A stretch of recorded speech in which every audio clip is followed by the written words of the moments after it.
Ernest Hemingway, Əlvida silah. Birinci kitab, birinci fəsil. O il yayın axırlarında biz kənddə dayanmışdıq. Qaldığımız balaca evdən çay və düzəngah görünür, bunlardan o yanda isə dağlar ucalırdı. Çayın yatağına günün altında quru və ağ görünən qəmbər və çınqıl döşənmişdi. Su isə şəffaf və iti idi. Axarlarda gömgöy olurdu. Evin yanındakı yolun yanından qoşunlar keçirdi. Onların qaldırdıqları toz ağacların yarpaqlarını yatırdı. Ağacların gövdələri də toz ilə örtülmüşdü və həmin il yarpaqlar tez tökülməyə başlamışdı. Biz də qoşunların yol ilə necə getməyinə, tozun burularaq havaya qalxmağına, küləyin tökülən yarpaqları qabağına qatıb aparmağına, sonra isə ağaran boş yolda ancaq yarpaqların tökülüb qalxmağına baxırdıq. Düzən məhsuldar idi. Orada çoxlu meyvə bağları vardı. Düzəndən o yandakı dağlar isə boz və çılpaq idi. Dağlarda vuruşma gedirdi və gecələr partlayışların alovları görünürdü. Qaranlıqda bunu şimşəyə oxşatmaq olardı. Amma gecələr sərin keçirdi. Havada tufan olacağı sezilmirdi. Bəzən qaranlıqda pəncərələrimizin altından qoşunların keçdiyini və yedəyə alınmış topların yanımızdan ötdüyünü eşidirdik. Gecələr yolda hərəkət güclənirdi.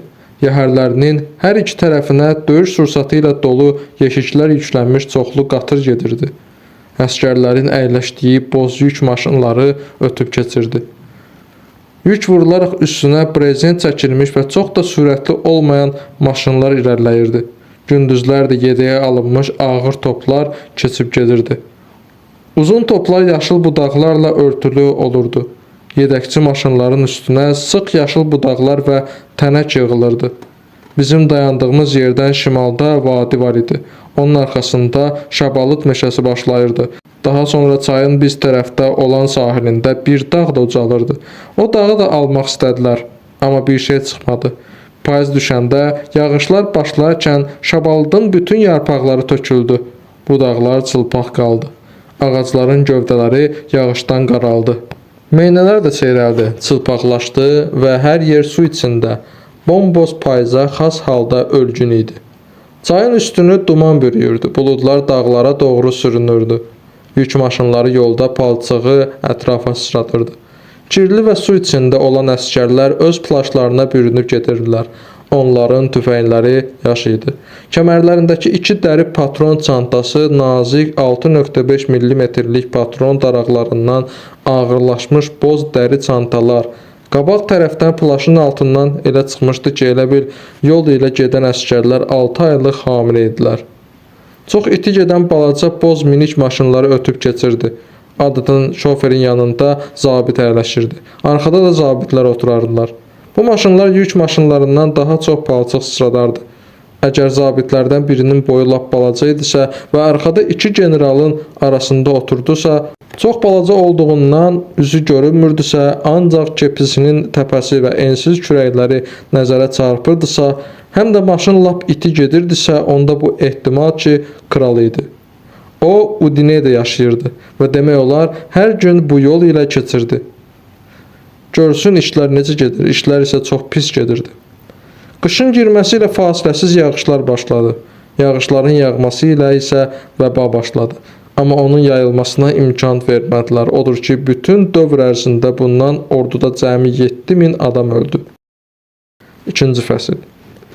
O biri ili çoxlu qələbə oldu. Vadinin o tərəfindəki dağ və şabalud meşəliyinin olduğu yamac alındı və düzəndən cənubdakı yaylada da qələbələr oldu və avqust ayında biz çayı keçib Qorsiyada divarlarına al-qırmızı liana sarmaşan evdə yerləşdik. Hündür hasarlı bağda isə fəvvarə və sıx kölgəli çoxlu ağac var idi. İndi döyüşlər yaxındakı dağlarda bizdən cəmi 1 mildən az olan məsafədə gedirdi. Çox yaxşı şəhər idi, bizim ev isə çox gözəl idi. Çay bizim evin arxa tərəfindən axırdı. Şəhər də çox asanlıqla tutulmuşdu, lakin şəhərin dalındakı dağları almaq mümkün olmadı. Mən də sevinirdim ki, müharibə qurtararsa, görünür, Avstraliyalılar bir vaxtlar bura qayıtmaq fikrindədirlər. Çünki onlar şəhəri elə bombardıman etmirdilər ki, onu dağıtsınlar. Elə belə qayda qanun xatirinə edirdilər. Əhali şəhərdə qalmışdı və orada hospitallar, kafelər var idi. Döngələrdə toplar qoyulmuşdu. 2 fahişəxana da var idi. Biri əsgərlərdən ötürü, digəri zabitlərdən ötürü. Yay çıxarkən gecələrin səhərin keçməsi, döyüşlərin yaxın dağlarda getməsi, mərmilərin körpünün dəmirini əzməsi, çay kənarında döyüş meydanı olmuş yerdə dağıdılmış tunel, meydanın ətrafındakı ağaclar və meydana gedən küçələr boyu 2 cərgə uzanan ağaclar, bütün bunlar və bir də şəhərdə qızların olması, kralın öz boz maşınında yanımızdan ötüb keçməsi, indi onun üzünü və boynu uzun balaca fiqurunu görməyin mümkün olması, bütün bunlar bir də divarları mərmi ilə dağıdılmış və içərisi gözlənilmədən boşalmış evlər, bağlarda və bəzən də küçələrdə mala və xırda daş yığını, bir də Karsoda işlərin yaxşı getməsi bu ilin payızını, keçən ilin kənddə durduğumuz payızından əsaslı surətdə fərqləndirirdi. İndi müharibə də başqa cür olmuşdu. Şəhər kənarında olan dağın üstündəki palıd meşəsi məhv edilmişdi. Yayda biz şəhərə gələrkən bu meşə yaşıl idi. İndi isə ondan kötüklər və parçalanmış ağacların gövdələri qalmışdı. Bütün torpaq alt-üst olmuşdu və bir dəfə payızın axırında əvvəllər palıd meşəsi olan həmin yerdən baxarkən gördüm ki, dağın arxasından bulud gəlir. Bulud sürətlə gəlirdi və günün üzü tutqun sarı rəng aldı. Sonra da hər tərəf bozardı. Səma tutuldu və bulud dağın üstünə yatdı. Birdən bizi də bürüdü bu qar idi. Küləyin səmti ilə qar çəpəki yağırdı. Çılpaq yer qarın altında qalırdı. Ancaq ağacların kötükləri görünürdü. Qar topların üstünə yatırdı və səngərlərin arxasından ayaq yoluna tərəf gedən yerlərdə qarın üstünə izlər düşmüşdü. Axşam şəhərə enib zabitlərin fahişəxanasına pəncərənin qarşısında dostumun yanında oturmuşdum. Qabağımızda bir şüşə asti və 2 stəkan vardı. Bayırda qar yağırdı. Pəncərədən qarın yavaş-yavaş və topa-topa yağmasına baxıb başa düşürdük ki, bu ilimiz batdı. Çayın yuxarı axarındakı dağlar alınmamışdı. Çayın o biri sahilində heç bir dağ alınmamışdı. Bütün bunlar gələn ilə qalmışdı. Dostum küçədə palçığın içi ilə ehtiyatla addımlayan bizim polk keşişini gördü və onun diqqətini cəlb etmək üçün şüşəni döyməyə başladı. Keşiş başını qaldırdı. O bizi görüb gülümsüdü. Dostum onu barmağı ilə çağırdı. Keşiş başını tərpədərək ötüb keçdi. Axşam zabitlər yeməkxanasında hamı oturub ciddi tərzdə və tələsə-tələsə spagetti yeyirdi. Spagetti çəngələ batırıb elə qaldırırdıq ki, ucları havadan sallansın və ağıza aparmaq mümkün olsun. O da spagettini çəngələ keçirib azca qaldıran kimi ara vermədən ağzımıza soxurduq. Üstündə isə səbətə geydirilmiş mətərədən şərab içirdik. Mətərə dəmir piştaxtanın üstündə ləngər vururdu. Şəhadət barmağı ilə mətərənin boğazını əyən kimi elə həmin əlində tutduğun stəkana al-qırmızı ağzı qamaşdıran və ləzzətli şərab axırdı. Spagettini yeyəndən sonra kapitan keşişə sataşmağa başladı. Keşiş cavan idi və tez qızarırdı. Geydiyi formada bizimki kimi idi. Ancaq boz frençinin sol döş cibinin üstündə tünd qırmızı məxmərdən xaç tikilmişdi. Kapitan ancaq mənim xatirimə pozuq İtalyan dilində danışırdı. Nədənsə belə hesab edirdi ki, bu cür hər şey daha yaxşı başa düşə bilərəm və heç bir şeyi ötürmərəm. Bugün keşiş qız yanın gəlir deyərək kapitan keşişə və mənə baxdı. Keşiş gülümsündü və qızardı. Başını tərpətdi. Kapitan tez-tez onu lağa qoyardı. Mayor, papa istəyir ki, müharibəni Avstriyalılar udsunlar, dedi. O, Frans Iosifi sevir. Bir baxın, görün Avstriyalılar pulu hardan əldə edirlər. Siz heç qara donuzu oxumusunuz, leytenant soruşdu. Mən sizdən ötürü taparam. Mənim İnanmı sarsıdan bax bu kitabdır. Keşiş, bu murdar və pis kitabdır, dedi. Ola bilməz ki, bu doğrudan da sizin xoşunuza gəlsin. Çox faydalı kitabdır, leytenant söylədi. Orada keşişlər barədə hər şey deyilir. Sizin xoşunuza gələr, o mənə dedi. Mən keşişə baxıb gülümsündüm. O da şamın şöləsi üstündən mənə gülümsündü. Onu oxumayın, dedi. Mən sizin üçün taparam, leytenant söylədi. Kim isə içəri girdi və mən qapının arasında qarın necə yağdığını gördüm. Madam ki qar yağır, onda hücum olmayacaq, dedim. Mayor, əlbəttə olmayacaq, dedi. İndi məzuniyyət alsanız pis olmaz. Romaya, Neapola, Siciliyaya gedərsiniz. Qoy o Amalfiyaya getsin, leytenant dedi. Mən Amalfidəyə ki, qohumlarıma məktub yazıb sizə verərəm. Onlar sizi öz oğulları kimi sevərlər. Qoy o Palermoya getsin. Kapiyə getsə daha yaxşıdır, keşiş dedi. Mən istərdim ki, siz Abruzziyaya gedib Capracotta mənim qohumlarımın qonağı olaydınız.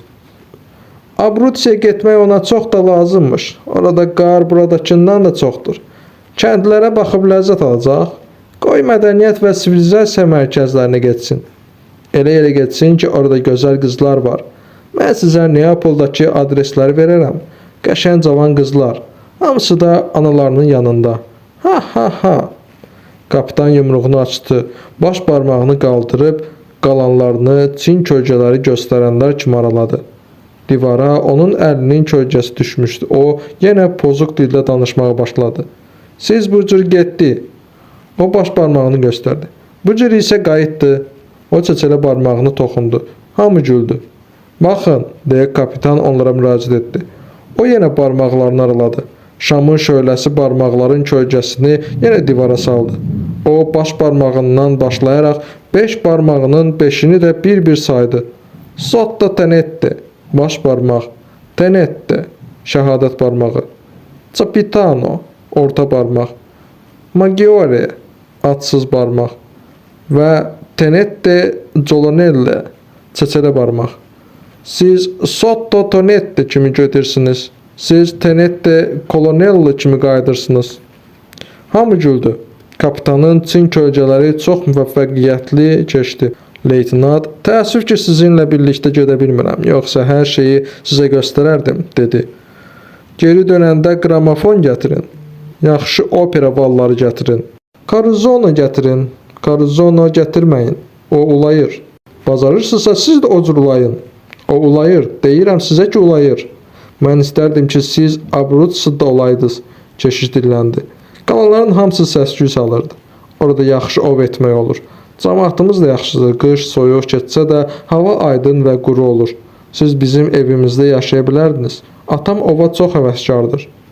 Kapitan, hə gedək, dedi. Biz bordelə getməli, yoxsa bağlanar. Gecəniz xeyrə qalsın, keşişə dedim. Gecəniz xeyrə qalsın, o cavab verdi. 3-cü fəsil. Məzuniyyətdən qaydanda biz hələ də o şəhərdə idik. Şəhərin ətrafına indi daha çox top yığmışdılar. Bahar da girmişdi. Çöllər yaşıllaşmışdı və tənəklərin üstündə kiçicik yarpaqlar açılmışdı. Yol kənarındakı ağaclarda kiçik yarpaqlar göyərmişdi və dənizdən meh əsirdi. Mən şəhəri, təpəni və təpənin kənarındakı köhnə qəsri görürdüm. Uzaqlarda isə yamacları azca yaşıllaşmış dağlar, boz dağlar ucalırdı. Şəhərdə toplar çoxalmışdı. Bir neçə yeni hospital açılmışdı. Küçələrdə ingilislərə, bəzən də ingilis qadınlarına rast gəlmək olurdu və mərmilər bir neçə evi də zədələmişdi. İsti idi. Havadan bahar qoxusu gəlirdi və mən ağaclar əkilmiş və günəşin qızdırdığı xiyabandan keçdim. Günəşin şəfəqləri divara düşmüşdü. Gördüm ki, biz yenə həmin evdə oluruq və bu vaxt ərzində elə bil heç bir şey dəyişməmişdi. Qapı açıq idi. Divarın dibindəki skamyada günün altında bir əsgər oturmuşdu. Yan qapının ağzında sanitar maşını dayanıb gözləyirdi. İçəri girəndə isə daş döşəmələrin və xəstəxananın qoxusunu duydum. Heç bir şey dəyişməmişdi. Ancaq indi bahar idi. Mən böyük otağın qapısından baxdım və gördüm ki, mayor stolun arxasında oturub, pəncərə açıqdır və gün otağa düşür. O məni görmürdü. Bilmirdim onun yanına gedib raport verim, yoxsa əvvəlcə yuxarı qalxıb üst başımı təmizləyim. Mən yuxarı getməyi qət etdim. Leytenant Rinaldi ilə olduğum otaq həyətə baxırdı. Pəncərə açıq idi. Çarpayımın üstünü adyal salınmışdı. Divardan da mənim əşyalarım uzunsov dəmir futlyardardı ki, əleyhqazım, Həmin qarmaqdan da polad kaskam asılmışdı. Çarpayımın ayaq tərəfində sandıqçam, sandıqçanın üstündə də yağdan parıldayan uzunboğaz qış çəkmələrim qoyulmuşdu. Mənim 8 tinli, zağlı, lüləli, rahat, gözəl, tünd qoz ağacından qundağı olan Avstriya modeli tüfəngim yataqların arasından asılmışdı. Yadıma düşdü ki, tüfəngin teleskop nişanlı sandıqçadadır. Leytenant Rinaldi ikinci çarpayda uzanıb yatırdı. O mənim ayaq səslərimi eşidib oyandı. Başını yastıqdan qaldırdı. "Ciao", dedi. İtalyanca salamlaşmaq. "Hə, vaxtınızı necə keçirdiniz?" "Çox gözəl." Biz bir-birimizin əlini sıxdıq. Sonra o boynumu qucaqlayıb məni öpdü. "Uf", dedim. "Siz kirlisiniz", dedi. "Sizə yuyunmaq lazımdır. Hardaydınız? Nə edirdiniz? Hamısını bir dəfə deyin." "Hər yerdə olmuşam. Milanda, Florensiyada, Romada, Neapolda, Villa San Giovanni'də, Messina'da, Taormina'da. Lap dəmir yolu məlumat kitabçasıdır. Hə, bəs maraqlı macəralarınız olmadı?" "Oldu." "Harda?" "Milan, Firenze, Roma, Napoli." "Bəsdir, deyin görək hamısından yaxşı harda oldu?" "Milanda." "Çünki birinci ora getmisiniz. Siz ona harda rast gəldiniz?" "Kovada." "Hara getdiniz? Sonra necə oldu? Hamısını bir dəfə deyin. Gecə qaldınız?" "Bəli." "Nə olsun ki, indi bizim də burada gözəl qızlarımız var. Təzə cəbhədə ilk dəfədirlər." "Nə danışırsınız?" "İnanmırsınız? Bir gün gedərik. Özünüz görərsiniz. Şəhərə qəşəng və cavan ingilis qızları gəlib. İndi mən Miss Barkley-yə vurulmuşam. Mən sizi tanış edərəm. Ehtimal ki, mən Miss Barkley ilə evlənəcəyəm. Mən yunub raport verməyə getməliyəm. Siz gedəndən sonra biz əl-ayağın donmasından, sarılıqdan, süzənəkdən, özünü qəsdən şikəst etməkdən, bərk və yumşaq şankırdan başqa heç bir şey bilmirik. Hər həftə qaya parçası birinə dəyib yaralayır. Əsl yaralı bir neçə nəfərdir. Gələn həftədən müharibə yenə başlayır. Daha doğrusu ehtimal ki, yenə başlayacaq. Belə deyirlər. Necə bilirsiniz? Miss Barkley ilə evlənməyimə dəyər? Əlbəttə ki, müharibədən sonra." "Şübhəsiz", dedim və tası ağzınacan su ilə doldurdum. "Axşam hamısını mənə danışarsınız", Rinaldi dedi. "İndi isə mən yatmalıyam ki, Miss Barkley-ni yanına gedəndə təravətli və qəşəng görünüm." Mən frençimi və köynəyimi çıxartdım və tasdakı soyuq su ilə yuyundum. Dəsmal ilə bədənimi sürtə-sürtə ətrafa boylanırdım. Həm pəncərəyə və həm də yatağında gözüyumlu uzanmış Rinaldiyə baxırdım. O qəşəng idi. Mənimlə yaşıd idi. Özü də Amalfidən idi. O öz cərrah işini sevirdi və biz yaxın dost idik. Mənim nəzərlərimi hiss edərək gözlərini açdı. "Pulunuz var?" "Var." "Mənə 50 lirə borc verin." Mən əllərimi silib divardan asılmış frençimin qoltuq cibindən pul kisəsini çıxartdım. Rinaldi pulu alıb bükdü. Yatağından durmadan şalvarının cibinə soxdu. O gülümsündü. "Mən Miss Barkley-yə pullu adam təsiri bağışlamalıyam. Siz mənim əziz sadiq dostum və maliyyə himayəçimsiz." "Ay sizi", dedim. Axşam zabitlər yeməkxanasında mən keşişlə yanaşı oturmuşdum. Abrutsiya getməyim onu bərk məyus etdi və gözləmədiyim halda o bundan incidi. O mənim barəmdə atasına yazıbmış, onlar da mənim gəlişimə hazırlıq görüblərmiş. Bu barədə ondan çox özüm təəssüf edirdim, amma heç özüm də bilmirəm niyə getmədim. Mən ona izah etməyə çalışdım ki, onlara getməyə çox arzu edirdim, amma ortaya o qədər iş çıxdı ki, mümkün olmadı. Nəhayət o başa düşdü və inandı ki, mən doğrudan da onlara getmək istəmişəm və sonra hər şey demək olar düzəldi. Mən çoxlu şərab, sonra da strega ilə qəhvə içdim və xumarlanaraq danışmağa başladım ki, nəyə görə adam istədiyinə nail olmur, heç vaxt nail olmur. Başqaları səs salıb mübahisəyə girişincə biz söhbət etdik. Mən Abrutsiyaya getmək istəyirdim, lakin getmədim. O yerlərdə yollar buz bağlar və dəmir kimi bərkiyir, soyuqlar düşəndə hava aydın və rütubətsiz olur. Yerə düşmüş quru qar ətrafa səpələnir, qarın üstündə dovşan izləri qalır. Kəndlilər rast gələrkən papaqlarını çıxarır və səni don deyə çağırırlar və ya orada yaxşı ov olur. Mən bu yerlərə getmədim. Getdiyim yerlərdə isə boğanaq kafelər var idi. Gecələr otaq adamın başına fırlanır, otağın dayanması üçün divara baxmalı olurdun. Gecələr sərxoş halda yatağa girirsən. Həm də bilirsən ki, bundan başqa daha heç bir şey yoxdur. Sonradan ayrılanda isə yanında yatanın kim olduğunu bilməməyin sənə elə qəribə gəlir ki, işrət içində dünya sənə xəyali görünür və səni elə bərk həyəcana salır ki, gecə vaxtı bilmədən və düşünmədən qəti əmin olursan ki, hər şey indidən başlamaq lazımdır. Bu vaxt birdən dərin düşüncələrə qapılır və yuxuya gedirsən. Bəzən səhər oyanıb görürsən ki, nə vardısa artıq yoxdur. Özü də bu çox kobud şəkildə açıq və aydın nəzərə çarpır. Bəzən də haqq üstündə mübahisə olur.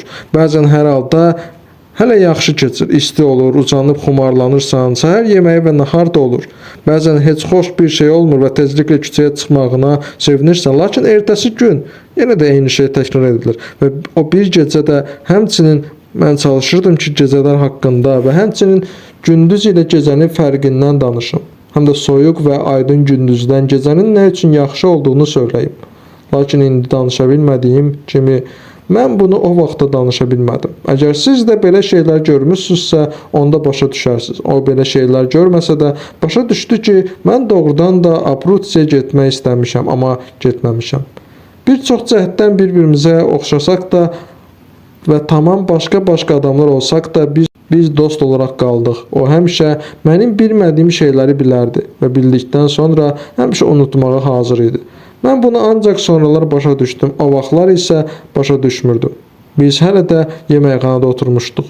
Hamı yeyib qurtarmışdı, ancaq mübahisə etməkdə idilər. Keşişlə mən susurduq. Bu vaxt kapitan çığırdı. Keşiş darıxır. Keşiş qızsız darıxır. Mən darıxmıram, keşiş söylədi.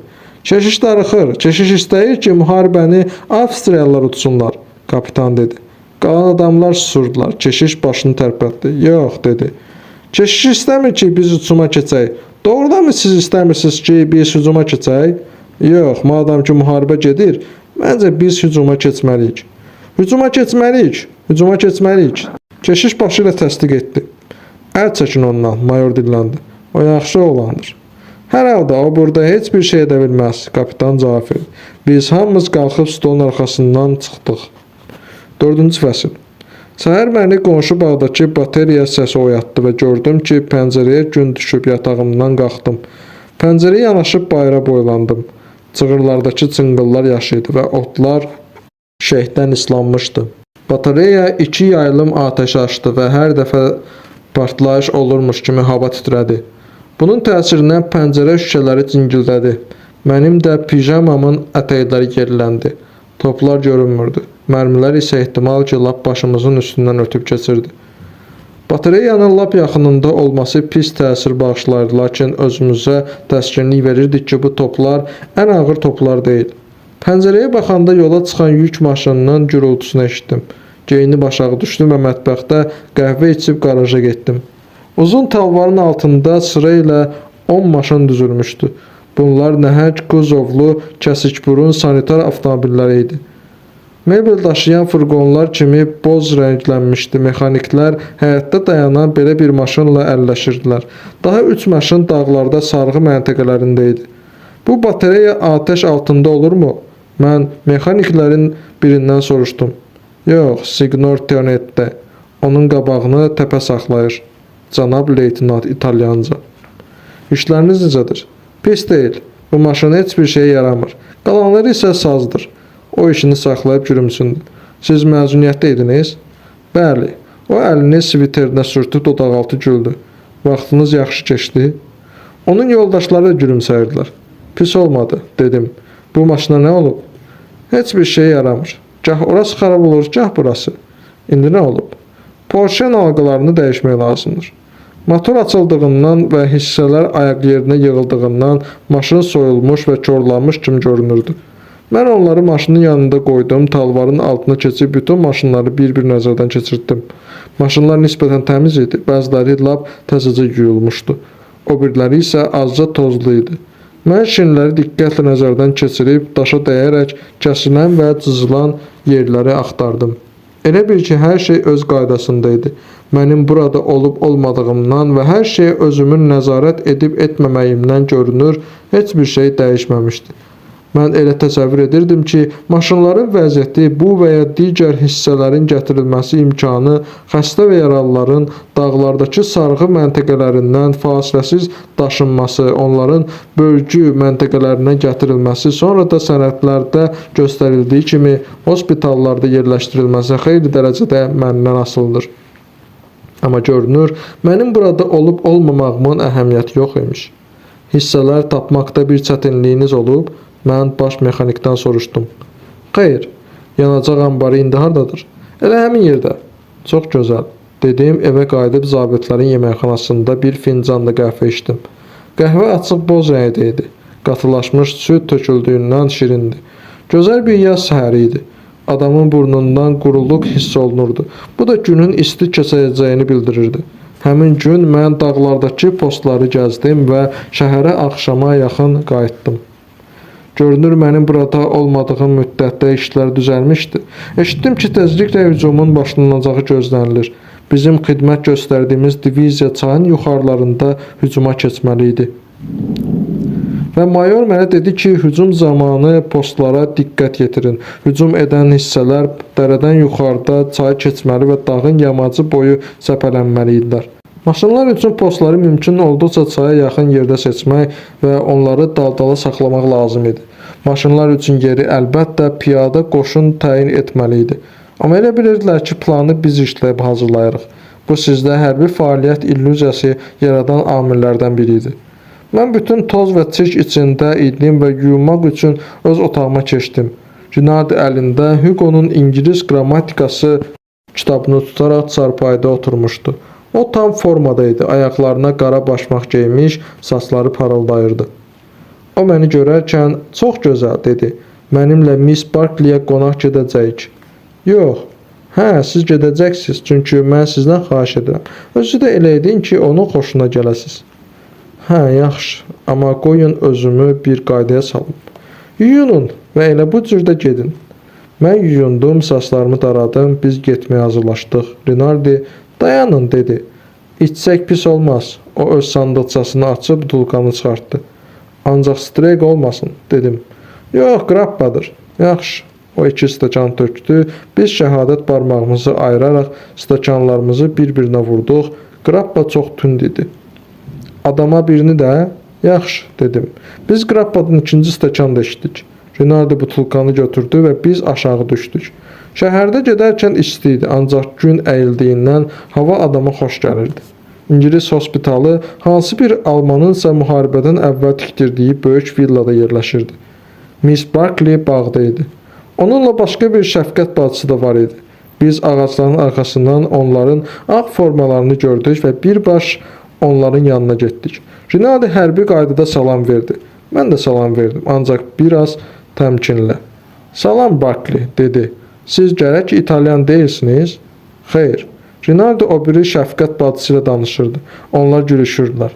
İtaliya ordusunda qulluq etmək çox qəribədir. Əslində axı bu ordu deyil, bu ancaq sanitar dəstəsidir. Hər halda qəribədir. Niyə belə eləmisiniz? Bilmirəm, dedim. Elə şeylər var ki, bunları izah etmək olmur. Doğrudan, amma məni həmişə başa salırdılar ki, belə şeylər yoxdur. Bu çox xoşdur. Biz mütləq bu cür danışmalıyıq? Xeyr, dedim. Şükür Allaha. Sizdəki bu əl ağacı nədir? Soruşdum. Miss Barkley'nin boyu xeyli hündür idi. O ağ paltar geyinmişdi. Mən bu paltarı şəfqət bacısının forması kimi başa düşmüşdüm. O sarışın idi. Dərisi qızılı rənglər çalırdı. Qonur gözləri var idi. O mənə çox gözəl göründü. Əlində liana çubuğundan nazik əl ağacı var idi. Oyuncaq qamçıya oxşayırdı. Bu bir zabitindir. Onu keçən il öldürdülər.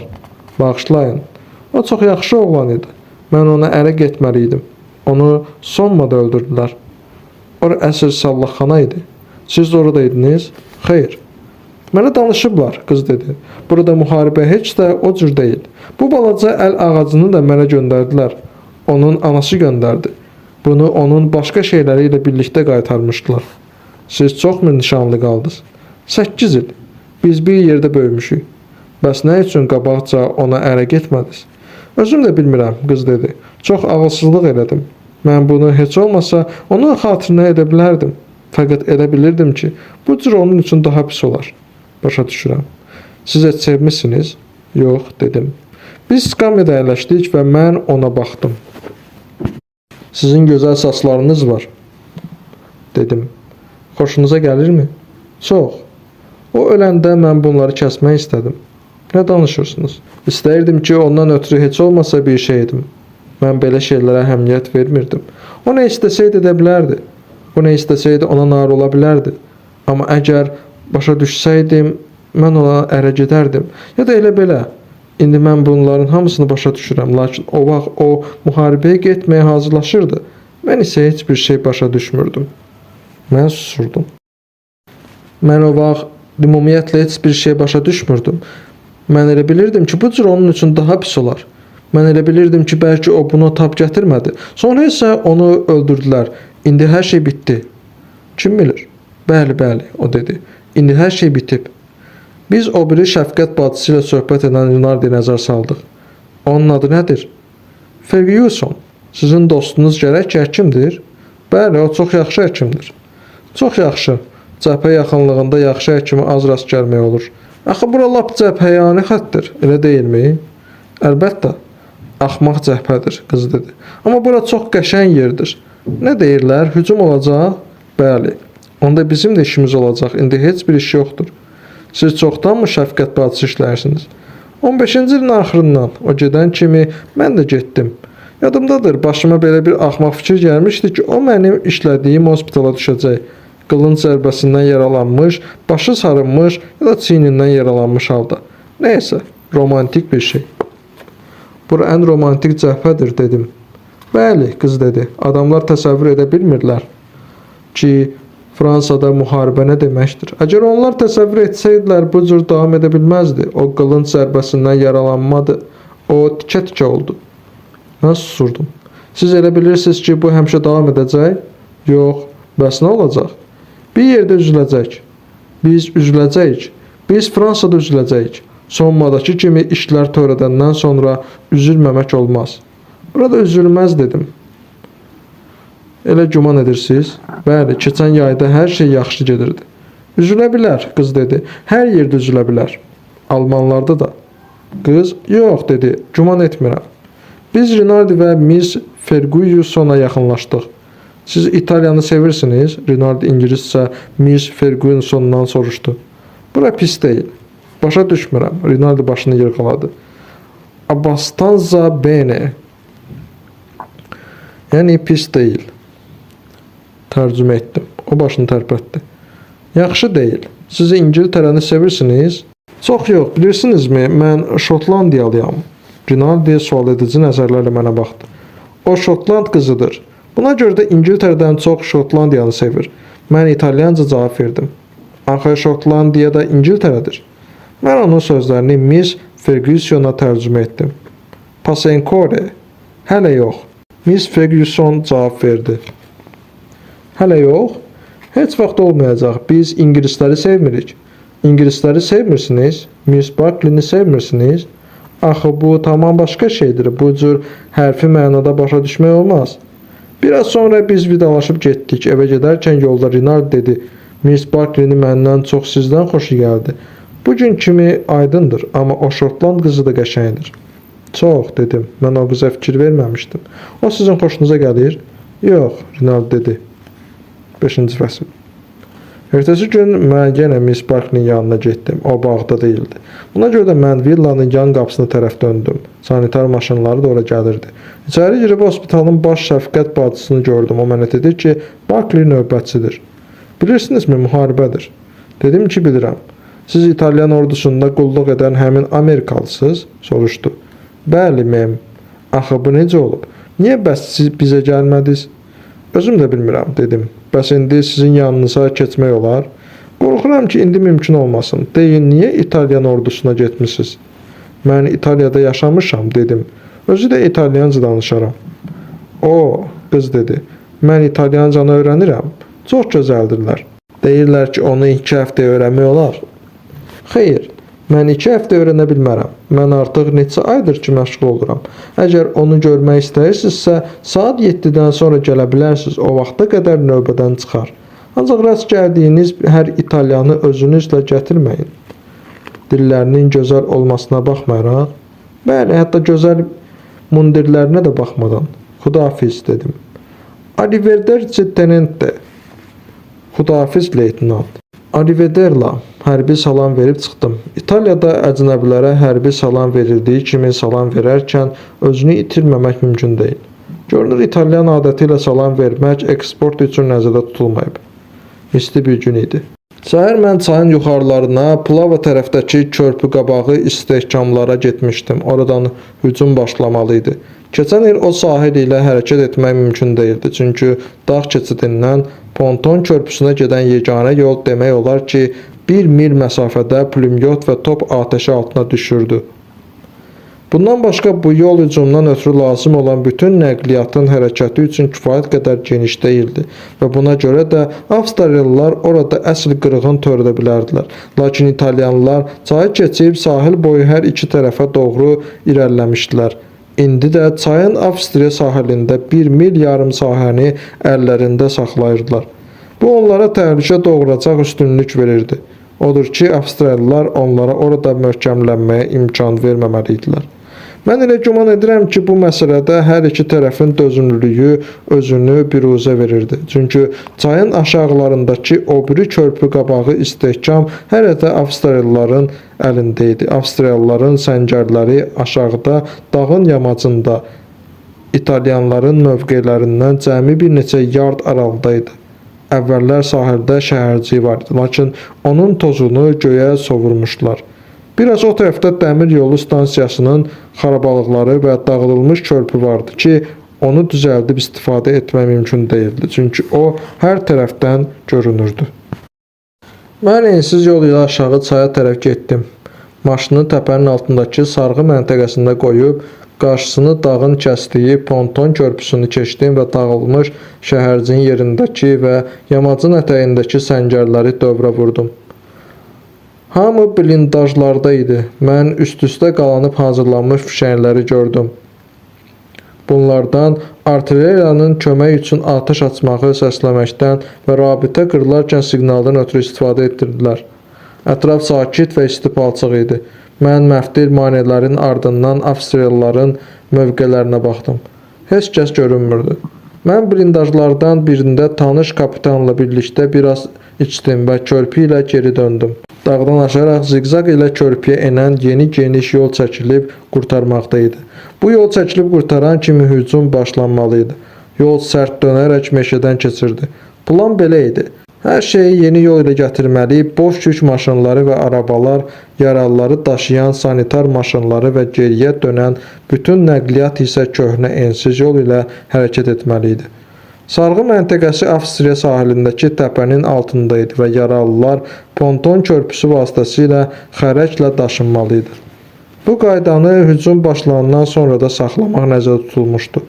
Mənə elə gəlirdi ki, enişin qurtardığı yerdə yeni yolun 1 mildən biraz artıq məsafəsi Avstriyalıların top atəşi altına düşməli idi.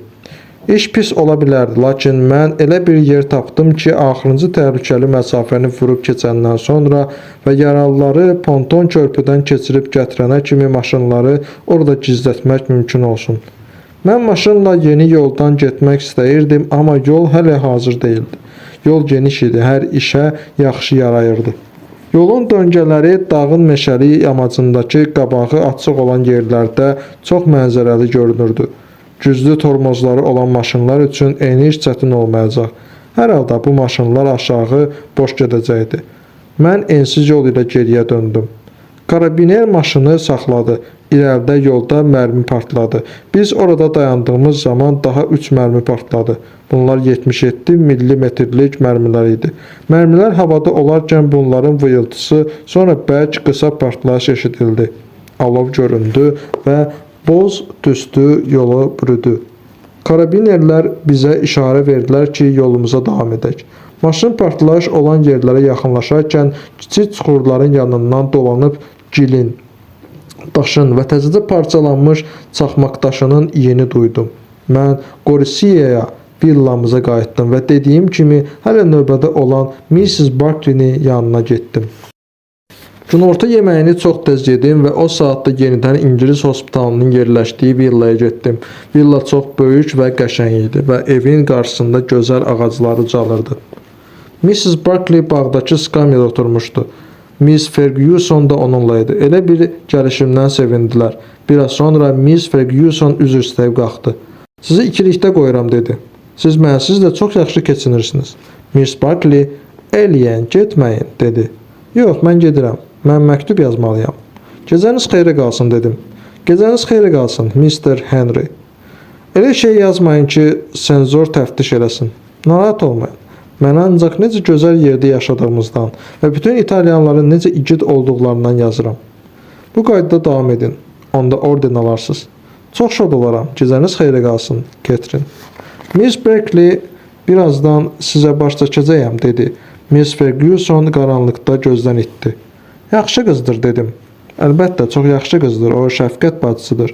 Bəs siz şəfqət bacısı deyirsiniz? Ah, yox, mən VAD deyilən dəstədənəm. VAD, Voluntary Out Department, İngiliscə. Döyüşən orduya xidmət edən qadın korpusu. Biz yaman çox işləyirik, amma bizə etibar etmirlər. Bəs niyə? İş olmayanda etibar etmirlər, iş çox olanda etibar edirlər. Bəs fərq nədədir? Şəfqət bacısı bir növ doktordur. Çox oxumaq lazımdır. Vadlar isə ancaq qısa müddətli kursları bitirirlər. Başa düşürəm. İtalyanlar qadınları cəbhə xəttinə bu qədər yaxın buraxmaq istəmirdilər. Odur ki, bizim burada xüsusi rejimimiz var. Biz heç yerə çıxmırıq. Bəs mən bura gələ bilərəm? Əlbəttə, bura monastır deyil. Gəlin müharibəni unudaq. O qədər də asan deyil. Belə yerdə müharibəni unutmaq çətindir. Hər halda unudaq. Yaxşı. Biz qaranlıqda bir-birimizə baxdıq. O mənə çox gözəl göründü və mən onun əlini tutdum. Qız əlini çəkmədi. Mən ona tərəf əyildim və belini qucaqladım. Lazım deyil, dedi. Mən onu buraxmadım. Nə üçün? Lazım deyil. Lazımdır, dedim. Belə yaxşıdır. Mən qaranlıqda əyildim ki, onu öpüm. Ancaq nə isə ani olaraq məni yandırdı. O üzümə bərk bir şillə vurdu. Şillə gözlərimin və burnumun üstünə dəydi. Gözlərim yaşardı. Bağışlayın məni, qız dedi. Mən öz tərəfimdən bir qədər üstünlük duydum. Siz düzgün hərəkət etdiniz. Yox, siz məni bağışlayın, o dedi. Düzgün hərəkət etmədim. Şəfqət bacısı zabitlə, özü də istirahət günü axşamı mən sizi incitmək istəmirdim. Ağrıyır. O qaranlıqda mənə baxdı. Mən acıqlı idim və eyni zamanda şahmat oyununda olduğu kimi hər şey qabaqcadan görərək özümdə inam hiss edirdim. Siz tamamilə düzgün hərəkət etdiniz, dedim. Mən bir tikə də acıqlanmıram. Zavallı. Bilirsinizmi, mən çox mənasız həyat sürürəm. Hətta ingiliscə danışmağıma da ehtiyac qalmır. Bir də siz çox gözəlsiniz. Mən ona baxırdım. Bütün bunları mənə niyə deyirsiniz? Mən ki sizdən üzr istədim. Biz artıq danışmışıq. Elədir, dedim. Bir də daha müharibədən danışmırıq. O güldü, onun necə güldüyünü birinci dəfə görürdüm. Mən gözümü onun gözünə dikmişdim. Siz yaxşı oğlansınız, qız dedi. Heç də yox. Hə, siz mehribansınız. İstəyirsiniz mən özüm sizi öpüm? Mən onun gözlərinin içinə baxdım. Yəni belini qucaqlayıb onu öpdüm. Mən onu bərk-bərk öpdüm və özümə möhkəm sıxaraq dodaqlarını aralamağa çalışdım. Dodaqları bərk yumulmuşdu. Mən hələ də acıqlı idim. Buna görə də onu özümə sıxanda birdən diksindi. Mən onu bərk-bərk sıxırdım və ürəyimin necə döyündüyünü hiss edirdim. Bu vaxt onun dodaqları aralandı və başı qolumun üstünə düşdü. Başa düşdüm ki, başını çiynimə qoyub ağlayır. Əzizim, dedi. Siz mənimlə həmişə yaxşı olacaqsınız, eləmi? Lənət şeytana, fikirləşdim. Mən onun saçlarını oxşadım və əlimi kürəyinə döydüm. O ağlayırdı. Doğrudan yaxşı dolanacaqsınız, qız gözlərini mənə zillədi. Çünki bizim həyatımız çox qəribə olacaq. Biraz sonra mən ona villanın qapısına qədər ötürdüm. O içəri girdi. Mən isə evə yollandım. Evə qayıdıb öz otağıma qalxdım.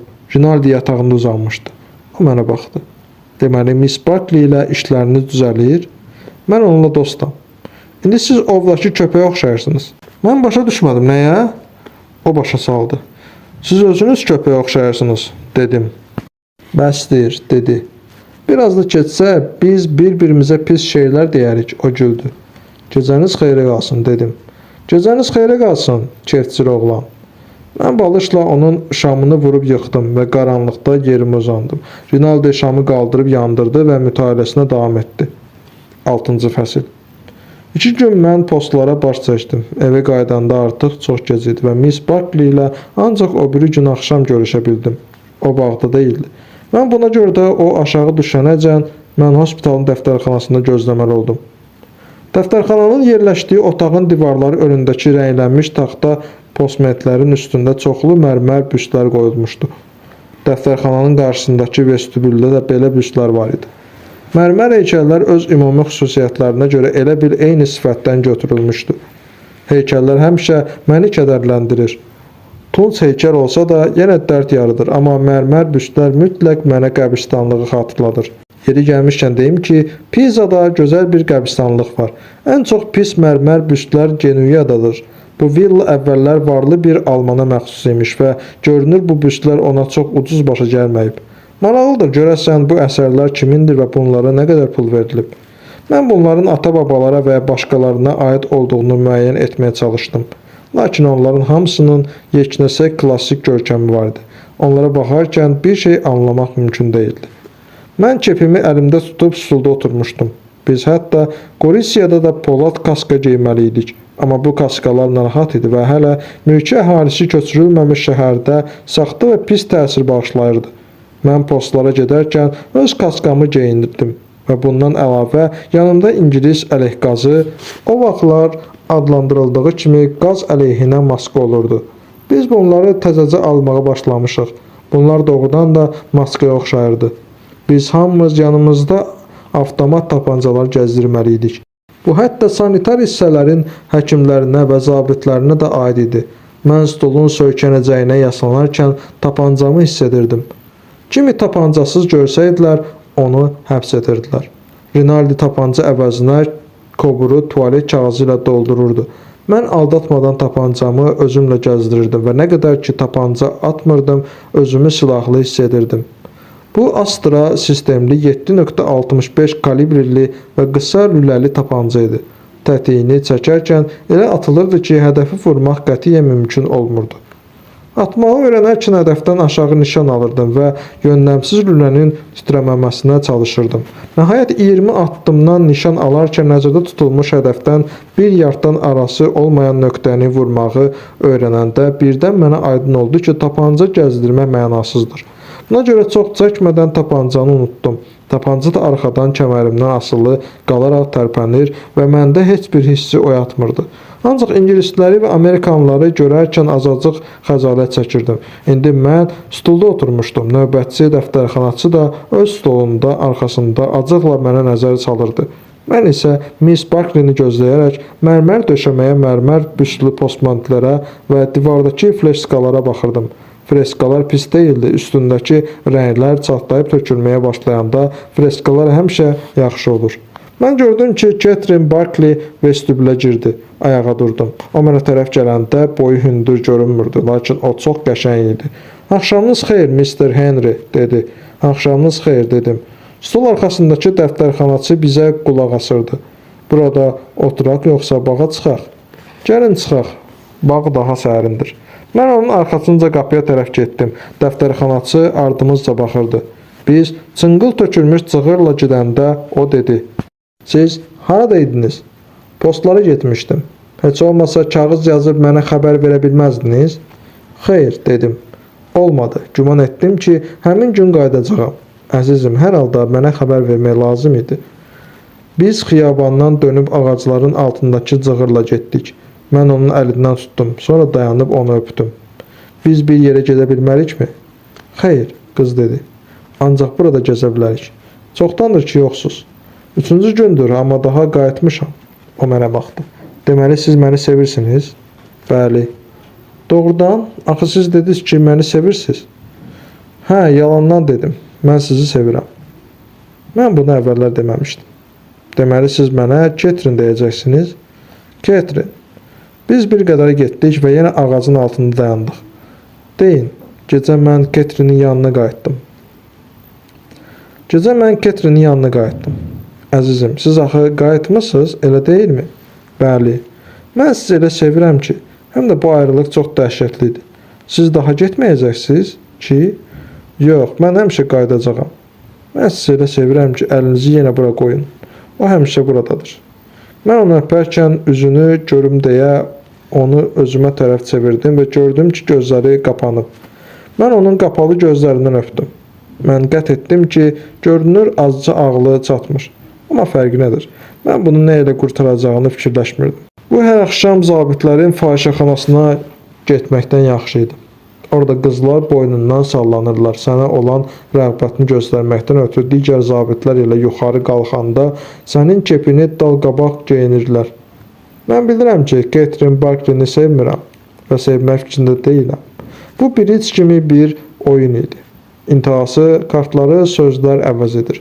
Bridgedə olduğu kimi özünü elə göstərmək lazımdır ki, güya pula və ya başqa bir şeyə oynayırsan. Oyuna nə qoyulduğundan bir söz deyilmirdi. Ancaq mənim üçün fərqi yox idi. Bir yerə getsəydik, dedim, bütün kişilər kimi ayaqüstə çox dilxoşluq etməyi bacarmırdım. Heç yerə, dedi. O pərvaz etdiyi o bir aləmdən yerə qayıtdı. Biraz burada oturaq. Biz yaslı daş skamyanın üstündə oturduq. Mən Catherine Barkley-ni əlindən tutdum. Qucaqlamağa qoymadı. Siz çox yorulmusunuz? O soruşdu. Xeyr, o aşağı otlara baxırdı. Biz sizinlə pis bir oyuna başlamışıq. Nə oyun? Özünüzü bilməməzliyə vurmayın. Heç o fikirdə deyiləm də. Siz yaxşı oğlansınız, o dedi və istəyirsiniz ki, mümkün qədər yaxşı oynayasınız. Ancaq hər halda pis oyundur. Siz başqa adamların fikrini həmişə duya bilirsiniz. Həmişə yox, lakin sizinkini bilirəm. Özünüzü elə göstərirsiniz ki, güya məni sevirsiniz. Buna ehtiyac yoxdur. Bu günlük bununla qurtardıq. İndi siz nə barədə danışmaq istərdiniz? Axı, həqiqətən mən sizi sevirəm. Bilirsiniz nə var? Ehtiyac olmadığı halda yalan danışmayaq. Siz öz rolunuzu çox gözəl oynadınız. İndi də hər şey öz qaydasındadır. Axı, mən lap dəli də deyiləm. Əgər oluramsa da az oluram və tez keçir. Mən onun əlini sıxdım. Catherine, əzizim. Catherine, indi bu nə qədər gülün səslənir. Siz bunu həmişə bir qaydada tələffüz etmirsiniz. Lakin siz çox yaxşı oğlansınız. Siz çox mehribansınız, çox. Bunu bizim keşiş də deyir. Bəli, siz mehribansınız. Deməli, siz mənim yanıma gələcəksiniz. Əlbəttə. Məni sevdiyinizi deməyə ehtiyac yoxdur. Buna hələlik son qoyduq. O qalxıb əlini uzatdı. Gecəniz xeyrə qalsın. Mən onu öpmək istədim. Yox, dedi. Mən çox yorğunam. Hər halda, öpün məni, dedim. Mən çox yorğunam, əzizim. Öpün məni. Çoxmu istəyirsiniz? Çox. Biz öpüşdük, amma o birdən çırpınıb çıxdı. Lazım deyil, gecəniz xeyrə qalsın, əzizim. Biz qapıya qədər getdik, sonra mən onun kandarı necə keçdiyi və vestibül ilə yeridiyini gördüm. Onun hərəkətlərinə baxmaqdan xoşum gəlirdi. O dəhlizi gözdən itdi. Mən evə yollandım, bürkülü gecə idi. Yuxarılardan, dağlardan bir an belə səs kəsilmirdi. San Gabriel'də partlayışların parıltısı görünürdü. Villa Rosa qarşısında ayaq saxladım. Pəncərə qapıları bağlı idi, lakin içəridə hələ də hay-küy idi. Kim isə oxuyurdu. Mən öz otağıma qalxdım. Soyunduğum vaxt Rinaldi içəri girdi. Aha, o dedi, iş gətirmir. Baby pərtdir. Siz haradaydınız? Villa Rosa'da. Cana çox xeyri var, baby. Biz xor oxuyurduq. Bəs siz haradaydınız? İngilislərin yanına getmişdim. Şükür Allaha ki, mən ingilislərə qoşulmamışam. 7-ci fəsil. Ertəsi gün 1-ci dağ postundan qayıdarkən maşını yaralıların və xəstələrin öz sənədləri əsasında qeyd edilərək bu və ya digər hospitala göndərildiyi Simistimento yanında saxladım. Köçürmə məntəqəsi. Maşını özüm sürürdüm və sükan arxasında oturub gözlədim. Şofer isə sənədləri qeyd etməyə apardı. İsti bir gün idi. Səma gömgöy və aydın idi. Yol isə ağ və tozlu idi. Mən Fiatın hündür oturacağında yerləşmiş və heç bir şey fikirləşmirdim. Yanımdan yol ilə Pol keçirdi və mən cərgələrin necə addımladığına baxırdım. Adamlar istidən üzülmüş və tərləmişdilər. Bəziləri polad kaskalarda idilər. Çoxusu isə kaskanı arxa çantasına bağlamışdı. Kaskalar bir çoxunun başına lap böyük idi və demək olar qulaqlarını da örtürdü. Zabitlərin hamısı kaska qoymuşdu. Lakin bunları başlarının ölçüsünə görə seçmişdilər. Bu, Bazilikatın briqadasının hissəsi idi. Mən onları zolaqlı ağ-qırmızı nişanlarından tanıdım. Polk artıq çoxdan keçmiş, lakin öz manqaları ilə addımlamağa taqətləri olmayıb geri qalanlar hələ də yanımdan ötüb gedirdilər. Onlar əldən düşmüşdülər. Hamı tər və toz içində idi. Bəziləri lap xəstəyə bənzəyirdi. Geri qalanların axırıntısı keçib gedəndən sonra yolda bir əsgər də göründü. O dayandı və yolun kənarında oturdu. Mən maşından çıxıb ona yanaşdım. Sizə nə olub? O mənə baxdı, sonra ayağa durdu. İndicə gedirəm. Axı nə olub? Hamısı müharibədəndir. Onu lap ayağınıza nə olub? İş ayaqlı deyil, mənim qrijam var. Bəs nə üçün piyada gedirsiniz? Soruşdum. Niyə hospitalda deyilsiniz? Buraxmırlar, leytenant deyir ki, bandajı bilə-bilə atmışam. Göstərin mənə. Bayıra çıxır. Hansı tərəfdən? Bax buradan. Mən onun qarnını yoxladım. Öskürün, dedim. Birdən daha pis olar. Onsuz da səhərkindən 2 dəfə böyüyüb. Maşına əyləşin, dedim. Mənim yaralılarımın kağızları hazır olan kimi sizi özüm aparıb sanitar hissəyə təhvil verəcəyəm. O deyəcək ki, bilə-bilə eləmişəm. Burada onlar bəhanə tapa bilməzlər, dedim. Bu yara deyil. Bu sizdə əvvəllər də olmuşdu. Axı mən bandajı itirmişəm. Sizi hospitala göndərərlər. Tenette, olmaz ki, sizin yanınızda qalım. Xeyr, məndə sizin sənədiniz yoxdur. Şofer qapıda göründü, əlində bizim apardığımız yaralıların sənədlərini tutmuşdu. 4'ünü 105-ciyə, ikisini 132-ciyə, dedi. Bunlar o biri sahildəki hospitallar idi. Keçin sükanın arxasında, dedim. Qrijası olan əskərə kömək etdim və o oturacağa qalxıb yanımızda əyləşdi. Siz ingiliscə danışırsınız? O soruşdu. Bəli. Bu lənətə gəlmiş müharibə haqqında nə deyə bilərsiniz? İyrənc şeydir. Hələ bir iyrənc də olmasın. Lənətə gəlmiş. Hələ iyrənc də olmasın. Siz ştatlarda olmusunuz? Olmuşam, Pittsburghda. Mən bildim ki, siz Amerikalısınız. Məgər mən İtalyanca pis danışıram? Mən o saat bildim ki, siz Amerikalısınız.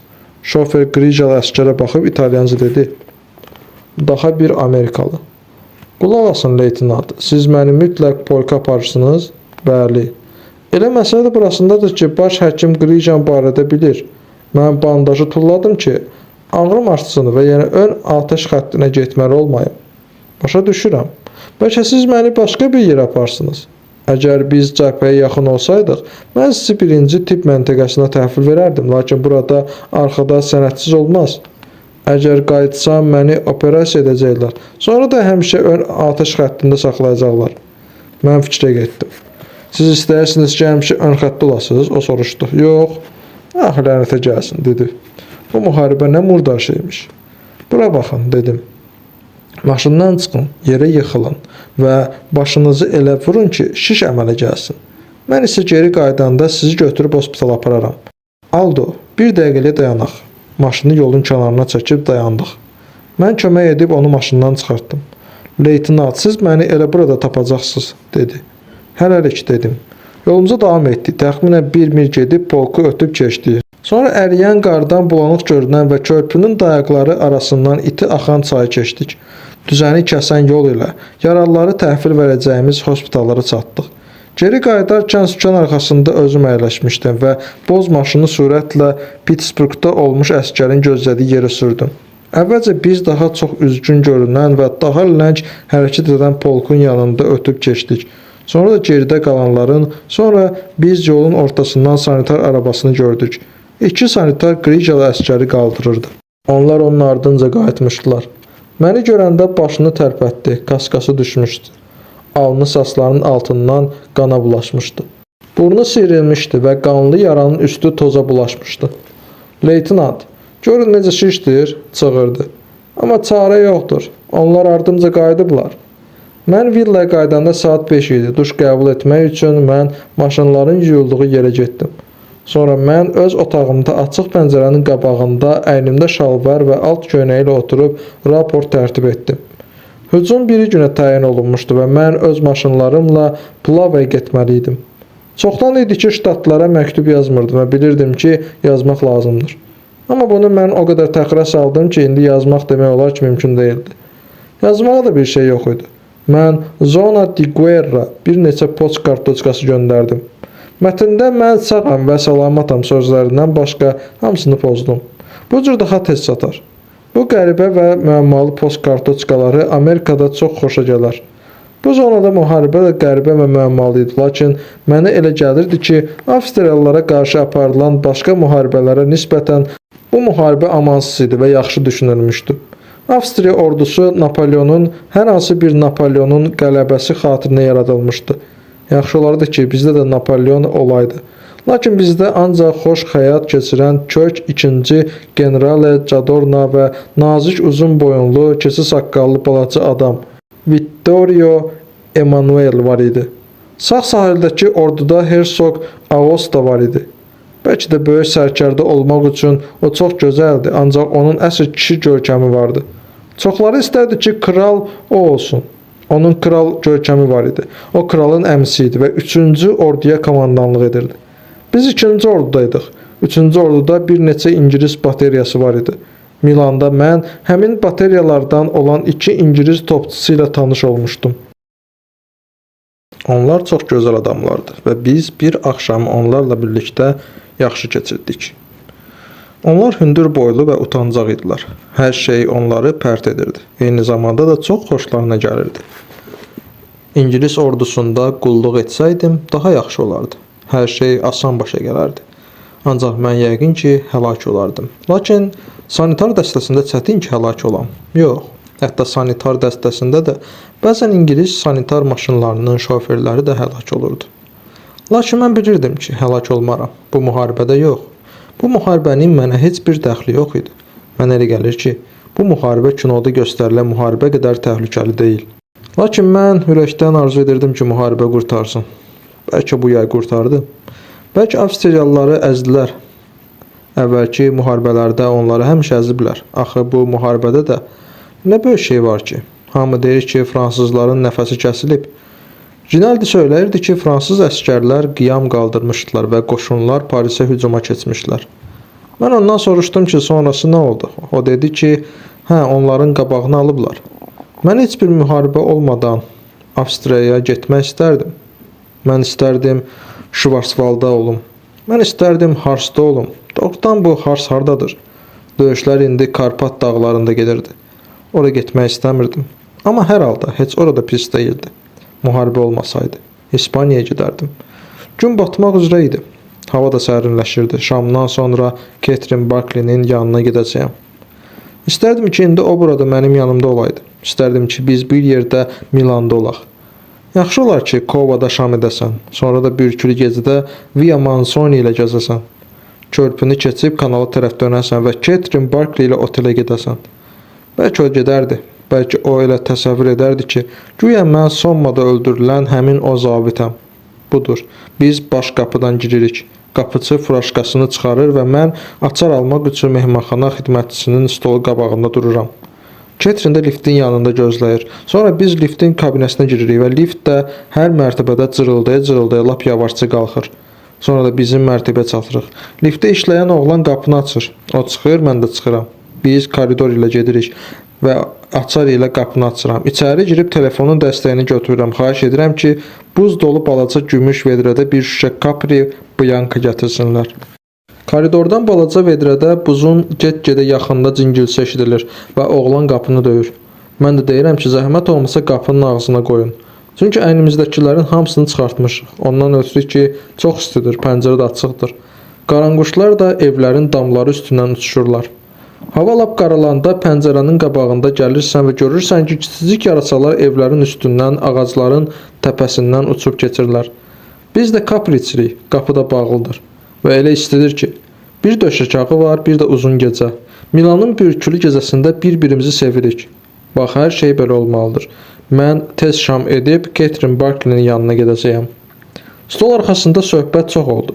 Mən şərab içdim, çünki əgər biraz şərab içməsəydim, bu gün axşam biz qardaş ola bilməzdik. Mən keşişlə görünür çox ləyaqətli adam olan arxiyepiskop Ireland haqqında, onun layiq olmadığı talihsizliyi barədə ona ədalətsiz münasibətdən danışdım. Çünki bir Amerikan kimi ona ədalətsiz münasibətdə qismən mən də günahkar idim. Amma bu barədə heç bir təsəvvürüm yox idi. Buna baxmayaraq özümü elə göstərirdim ki, bunların hamısı mənə lap yaxşı məlumdur. Bütün məsələnin məğzinin bu cür izah edilməsini dinlədikdən sonra bu barədə bir şey bilməmək nəzakətsizlik olardı. Halbuki görünür bu məsələ anlaşılmazlıq üzündən əmələ gəlmişdi. Mənə elə gəldi ki, onun çox gözəl adı var. Həm də o Minnesota'da anadan olmuşdu. Buna görə də adı doğrudan da gözəl səslənirdi. Ireland, Minnesotalı. Ireland, Wisconsinyalı. Ireland, Michiganlı. Yox, iş bunda deyil. Burada məsələ daha dərin idi. Bəli, müqəddəs ata. Doğrudur, atam. Ola bilsin ki, elədir atam. Xeyr, atam. Siz yaxşı bilərsiniz, atam. Keşiş yaxşı adam idi. Amma darıxdıran idi. Zabitlər yaxşı deyildilər, amma darıxdıran idilər. Kral yaxşı idi, amma adam darıxdıran idi. Şərab yaxşı değildi, amma adamı darıxdırmırdı. Şərab dişlərin minasını töküb damağa yapışdırırdı. Keşişi həbsxanaya saldılar, Rocco deyirdi. Çünki ondan 3%lik kağızlar tapılmışdı. Əlbət ki, bu Fransada olub. Burada onu heç vaxt həbs etməzdilər. O israr edir ki, 3%li barədə heç bir şey bilmir. Bunların hamısı Beyzdə olub. O vaxt mən orada idim və qəzetlərdə bunu oxuyan kimi həbsxanaya yollandım və xahiş etdim ki, məni keşişin yanına buraxsınlar. Rinaldi, heç bir sözə inanmıram, dedi. Özünüz bilin, Rocco cavab verdi. Mən bunu öz keşişimiz üçün danışaram.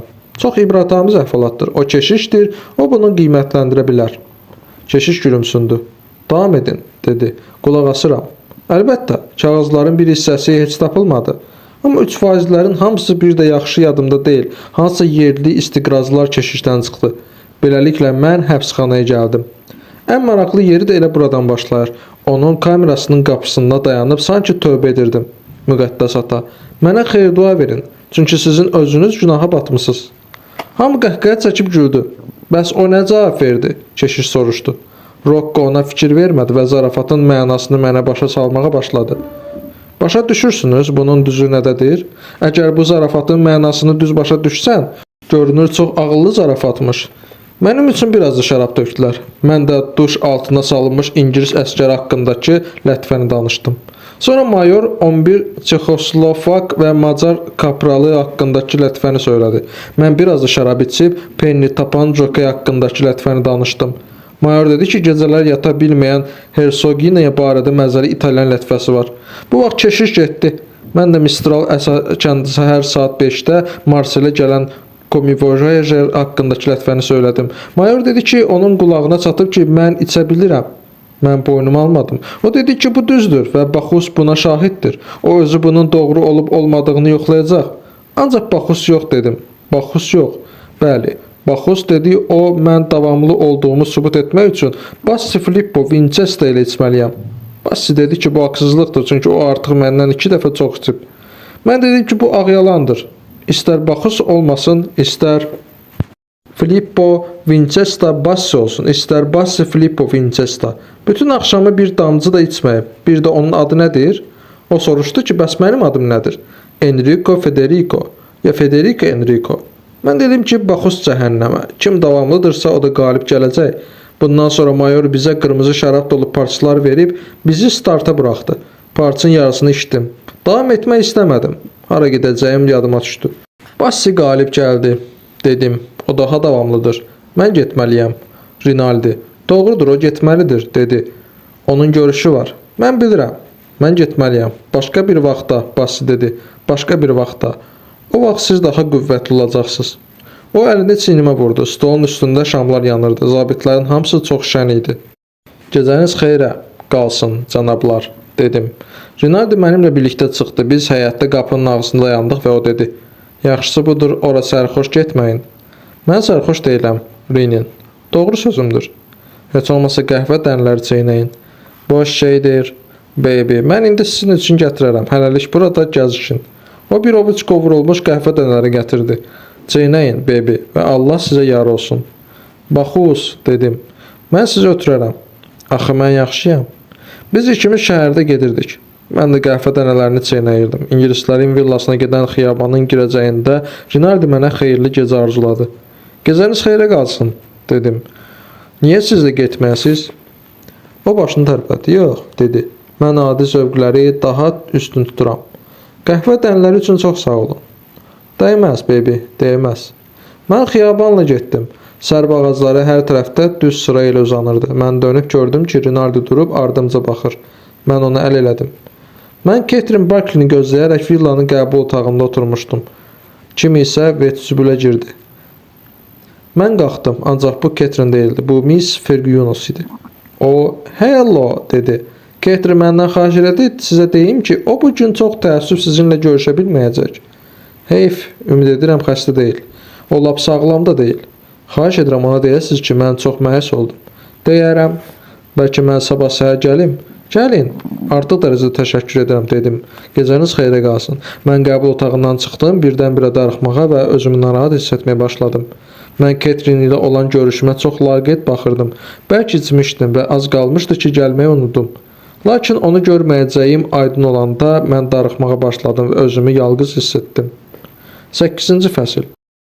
O biri gün öyrəndik ki, çayın yuxarılarında hücum olacaq. Biz də 4 maşınla ora getməliyik. Heç kəs əməlli başlı bir şey bilmirdi, ancaq hamı çox lovğa-lovğa danışaraq öz strateji biliyini göstərirdi. Mən birinci maşında oturmuşdum və biz İngilis hospitalının darvazası yanından keçəndə şoferə dedim, maşını dayandırsın. O biri maşınlar dayandı. Mən maşından çıxıb o biri şoferə dedim ki, yollarına davam etsinlər və əgər onlara çatmasaq, Kormon yolunun ayrıcında bizi gözləsinlər. Tələsik addımlarla xiyabanı keçdim və qəbul otağına girərək Miss Buckley-ni çağırmağa xahiş etdim. O növbədədir. Bir dəqiqəliyə onu görə bilərəmmi? Sanitarı göndərdək öyrənsin, o da onunla birlikdə qayıtdı. Gəldim ki, sizin səhhətinizi xəbər alım. Mənə dedilər, siz növbədəsiz, xahiş edirdim ki, sizi çağırsınlar. O, mən lap yaxşıyam dedi. Görünür, dünən halım istidən pis olubmuş. Mən getməliyəm. Bir dəqiqəliyə sizinlə çıxaram. Biz çıxandan sonra mən soruşdum. Siz özünüzü lap yaxşı mı hiss edirsiniz? Hə, əzizim, siz bugün gələcəksiniz? Xeyr, mən bu saat yola düşürəm. Bugün Plavada keyf olacaq. Keyf? Çətin ki, başqa bir ciddi iş olsun. Bəs nə vaxt qayıdacaqsınız? Sabah.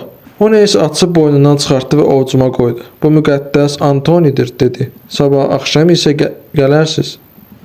Məgər siz katoliksiniz? Xeyr, ancaq deyirlər ki, müqəddəs Antoni çox kömək edir. Onu sizin xatirinizə qoruyacağam. Əlvida. Yox, qız dedi. Əlvida yox. Baş üstə. Ağıllı olun və özünüzü qoruyun. Yox, burada öpüşmək olmaz. Olmaz. Baş üstə. Mən geri dönüb gördüm ki, o pilləkənlərin üstündə dayanıb. O mənə əl elədi. Mən də ona öpüş göndərdim. O mənə bir də əl elədi və sonra xiyaban qurtardı. Mən maşına mindim və biz yola düşdük. Müqəddəs Antoni ağ metaldan olan kiçik medalyon idi. Mən medalyonu açıb ovucumun içində sirkələdim. Müqəddəs Antoni, şofer soruşdu. Bəli, məndə də var. Onun sağ əli sükanı buraxdı. Düyməni açdı və köynəyinin altından elə bu cür medalyon çıxartdı. Görürsünüz? Mən müqəddəs Antoni yenidən medalyonun içinə qoydum, nazik qızıl zənciri ilə bir yere yığıb yan cibimdə gizlətdim. Siz onu boynunuzdan asmayacaqsınız? Xeyr. Yaxşısı budur asın, yoxsa nəyə gərəkdir? Yaxşı, dedim. Mən qızıl zəncirinin bəndini açdım, onu boynuma saldım və bəndini təzədən bağladım. Müqəddəs formam olan frençimin üstündən sallandı. Frençimin düyməsini açdım, sonra köynəyimin yaxasını açdım və müqəddəs Antoni köynəyimin altına buraxdım. Maşında oturarkən sinəmdə onun metal futlarını hiss edirdim. Biraz sonra onu unutdum. Yaralanandan sonra daha onu görmədim. Ehtimal ki, sarğı məntəqəsində kim isə onu çıxartmışdı. Körpüdən keçərək biz sürətli artırdıq. Az sonra yolda o bir maşınların toz qaldırdığını gördük. Yol burulanda biz maşınların üçüncüsünü də gördük. Bu maşınlar adama lap balaca gəlirdi.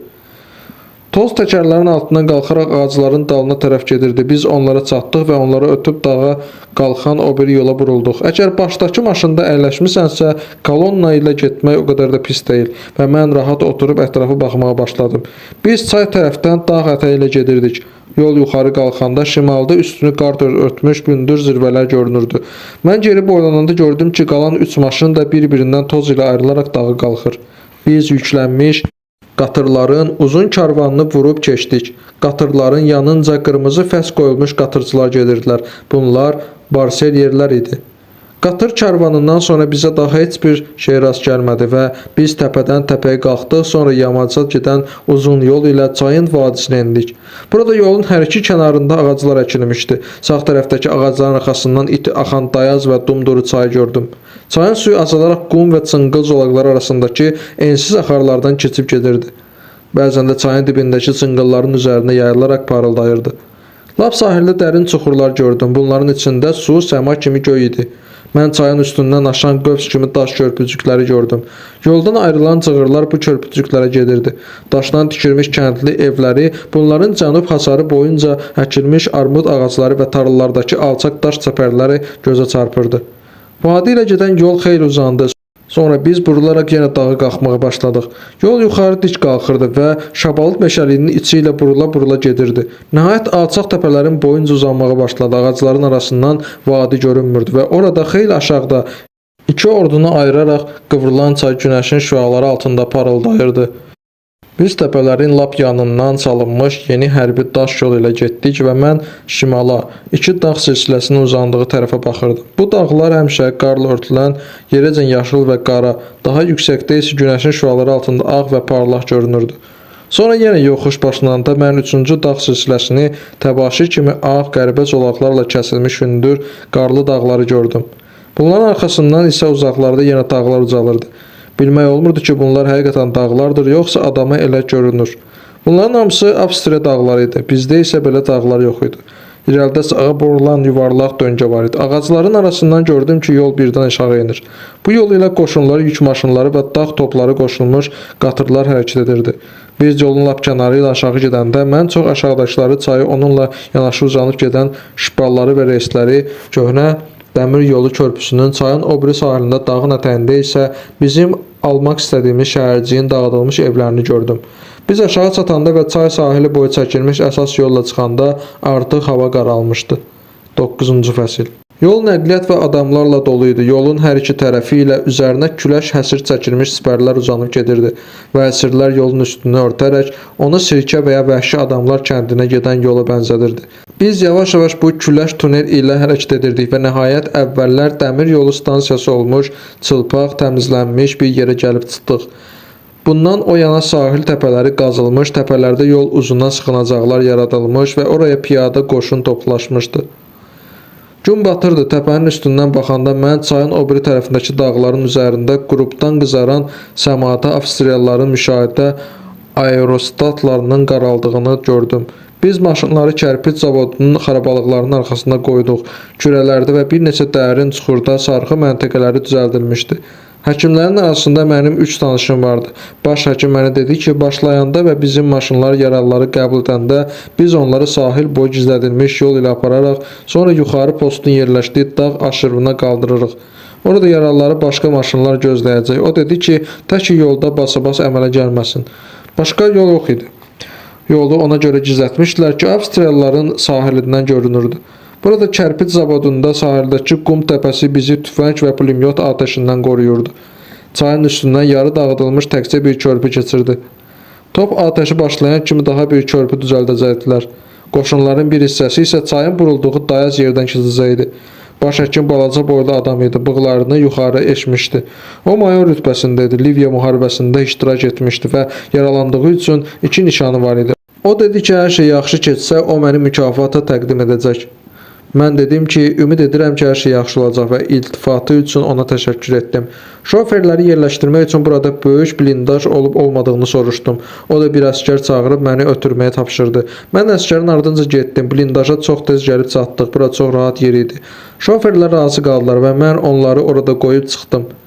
Baş həkim məni və daha 2 zabiti içməyə dəvət etdi. Biz rom içdik. Mən özümü dostların arasında hiss etdim.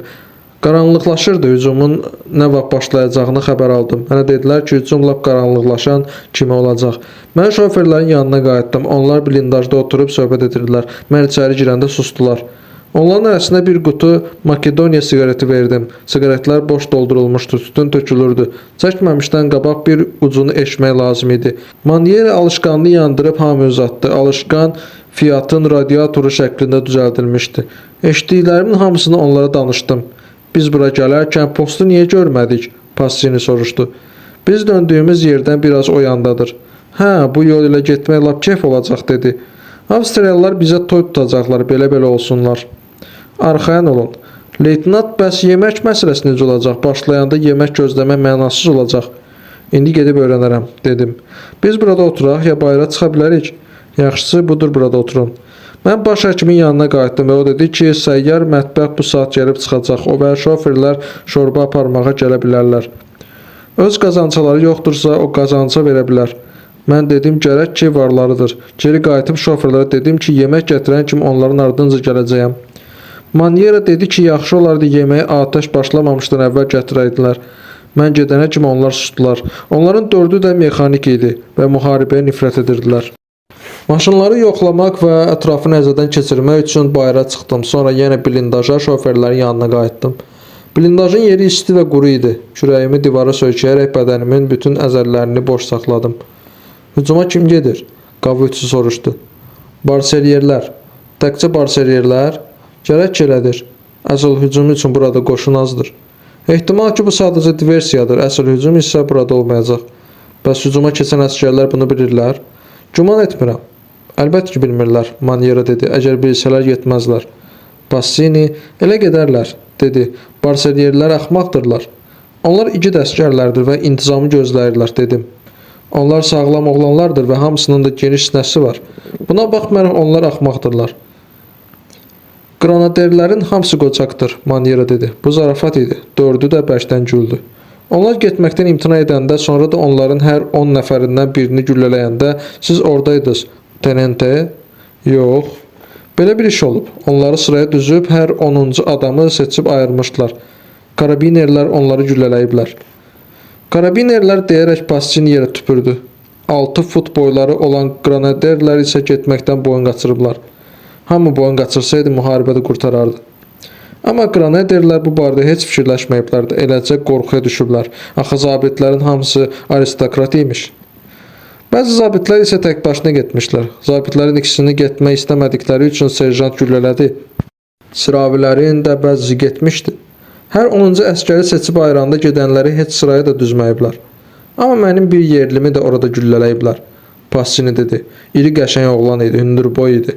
Elə granaderliyə yarayırdı. Həmişə Romada olardı. Həmişə qızlarla, həmişə karabinlərlə o güldü. İndi onun evinin qabağında süngülü gözətçi qoyublar. Heç kəs cəsarət eləmir ki, onu anasına, atasına, bacılarına baş çəksin. Atasını isə bütün vətəndaşlıq hüququndan məhrum ediblər. Heç səs də verə bilmir. Qanun artıq onları müdafiə etmir. Hər kəs gəlib evlərindən istədiyini götürə bilər. Əgər ailənin belə təhlükə qarşısında qalması qorxusu olmasaydı, heç kəs hücuma getməzdi. Hə də, Alp atıcıları gedərdilər. Viktor Emanuel polku gedərdi. Məncə barseriyerlər də gedərdilər. Axı barseriyerlər də qaçırdılar. İndi onlar bunu unutmağa çalışırlar. Tenente, siz nahaq yerə bizə belə söhbətlər etməyə icazə verirsiniz. Eviva Iserikito. Yaşasın ordu. Passini istehsələ dedi. Mən bu söhbətləri çoxdan eşitmişəm, dedim. Nə qədər ki, sükanın dalında oturub öz işinizi görürsünüz, elə asıdan danışın ki, başqa zabitlər eşitməsinlər. Manyera tamamladı. Mən belə hesab edirəm ki, biz müharibəni sona çatdırmalıyıq, dedim. Əgər bir tərəf vuruşmaqdan əl çəksə, müharibə dayanmayacaq. Əgər biz vuruşmaqdan əl çəksə, daha da pis olacaq. Bundan da pis ola bilməz. Passini ehtiramla dilləndi. Müharibədən pis heç bir şey yoxdur. Məğlubiyyət daha pisdir. Çətin ki, pis olsun. Passini əvvəlki kimi ehtiramla cavab verdi. Məğlubiyyət nə deməkdir? Evə qayıdacağıq da. Düşmən sizin ardınızca gələcək, evinizi alacaq, bacılarınızı aparacaq. Passini, çətin ki belə olsun, dedi. Onda elə hamının ardınca gələcək, qoy onda hər kəs öz evini qorusun, qoy bacılarımı qapıdan bayıra buraxmasın. Sizi asarlar, sizi götürüb yenidən vuruşmağa göndərərlər. Özü də sanitar nəqliyyatına yox, piyada hissəyə. Onda elə hamısını asarlar. Manyera, özgə dövlət özündən ötürü səni vuruşmağa vadar edə bilməz, dedi. Lap birinci döyüşdəcə hamı qaçıb dağlar. Çexlər kimi. Siz məğlub olmağın mənasını başa düşmürsünüz. Ona görə də sizə də gəlir ki, bu o qədər də pis şey deyil. Tenente, Passini dedi. Gərək ki, siz danışmağa bizə icazə vermişsiniz. Onda qulaq asın. Müharibədən də dəhşətli şey yoxdur. Biz hətta burada sanitar hissələrində də başa düşə bilmirik ki, müharibə necə dəhşətli şeydir. Müharibənin necə dəhşətli olduğunu başa düşənlər isə daha buna mane ola bilməzlər. Çünki ağılları başlarından çıxır. Elə adamlar da var ki, heç vaxt başa düşməyəcəklər. Elə adamlar var ki, öz zabitlərindən qorxurlar. Bax, müharibəni belələrinin vasitəsilə aparırlar. Mən bilirəm ki, müharibə dəhşətli şeydir, ancaq biz onu axıra çatdırmalıyıq. Axırı yoxdur. Müharibənin axırı olmur. Yox, axırı var. Passini başını tərpətdi. Müharibəni qələbələrlə udmurlar. Elə San Gabriel'i götürək, elə Carson'u götürək, ya Monfalcone'ni, ya da Tresti. Sonra nə olsun? Bugün siz o uzaq dağları gördünüzmü? Necə bilirsiniz, biz onların hamısını ala bilərik. Ancaq Avstriyalılar vuruşmaqdan əl çəksələr, bir tərəf döyüşməkdən əl çəkməlidir. Nə üçün döyüşməkdən biz əl çəkməyək? Əgər onlar İtaliyaya gəlib çıxsalar, yorularlar və geri dönüb gedərlər. Onların öz vətəni var. Vacib deyil ki, mütləq müharibə edək. Siz əsr natiqsiz. Biz düşünürük, biz mütaliə edirik, biz kəndli deyilik, biz mexanikik. Hətta kəndlilər də elə axmaq deyirlər ki, müharibəyə inansınlar. Hamı bu müharibəyə nifrət edir. Ölkəni heç bir şey başa düşməyən və heç vaxt da başa düşməyəcək axmaq sinif idarə edir. Bax, biz buna görə vuruşuruq. Bu adamlar müharibədən hələ varlanırlar da. Bəziləri hətta heç varlanmırlar da, Passin dedi. Onlar həddindən artıq axmaqdırlar. Onlar bunu elə-belə edirlər, axmaqlıqdan. Hə, bəsdir, Maniera dedi. Biz çox uzunçuluq elədik. Hətta Tenente üçün də. Passini. Onun xoşu gəlir, dedi. Biz onu öz dinimizə gətirəcəyik. Yaxşı, hələlik bəsdir, Maniera dilləndi. Bizə yemək verəcəklərmi, Tenente? Qavuççu soruşdu. İndicə öyrənərəm, dedim. Gordini durub mənimlə birlikdə çıxdı. Bəlkə Tenente bir şey etmək lazımdır. Mən sizə bir şeylə kömək edə bilərəmmi? O 4 nəfərin hamısından ən sakit idi. Əgər istəyirsinizsə mənimlə gedək, dedim. Görək orada nə var? Artıq lap qaranlıq idi. Projektorların uzun işıqları dağların üzərində dolaşırdı. Bizim cəhbədə yük maşınlarının üstündə qurulmuş nəhəng projektorlar işə düşmüşdü və bəzən gecələr mövqələrin lap yaxınlığından maşınla keçərək yoldan kənarda dayanmış belə yük maşınına işığı yönəldən zabitə və qorxu içində olan hərbi dəstəyə rast gəlmək olardı. Biz zavodun həyətindən keçdik və baş sarğı məntəqəsinin yanında dayandıq. Bayırda qapının üzərində yaşıl budaqlı balaca talvar var idi və gecə küləyi qaranlıqda gündən qurumuş yarpaqları xışıldadırdı. İçəridə işıq yanırdı. Baş həkim yeşiyin üstündə oturaraq telefonla danışırdı. Həkimlərdən biri mənə dedi ki, hücum 1 saat təxirə salınıb. O mənə konyak təklif etdi. Mən uzun stollara, işıqda parıldayan alətlərə, taslara və şüşə propkalı iri şüşələrə baxdım. Gordin arxamda dayanmışdı. Baş həkim telefondan kənara çəkildi. İndi başlayacaq, dedi. Qət etdilər ki, təxirə salmasınlar. Mən bayıra baxdım, qaranlıq idi. Avstriya projektorlarının işıqları bizim arxamızdakı dağların üzərində oynaşırdı. Bir dəqiqə əvvəl sakit idi, sonra bizim arxamızdan topların hamısı atəş açdı.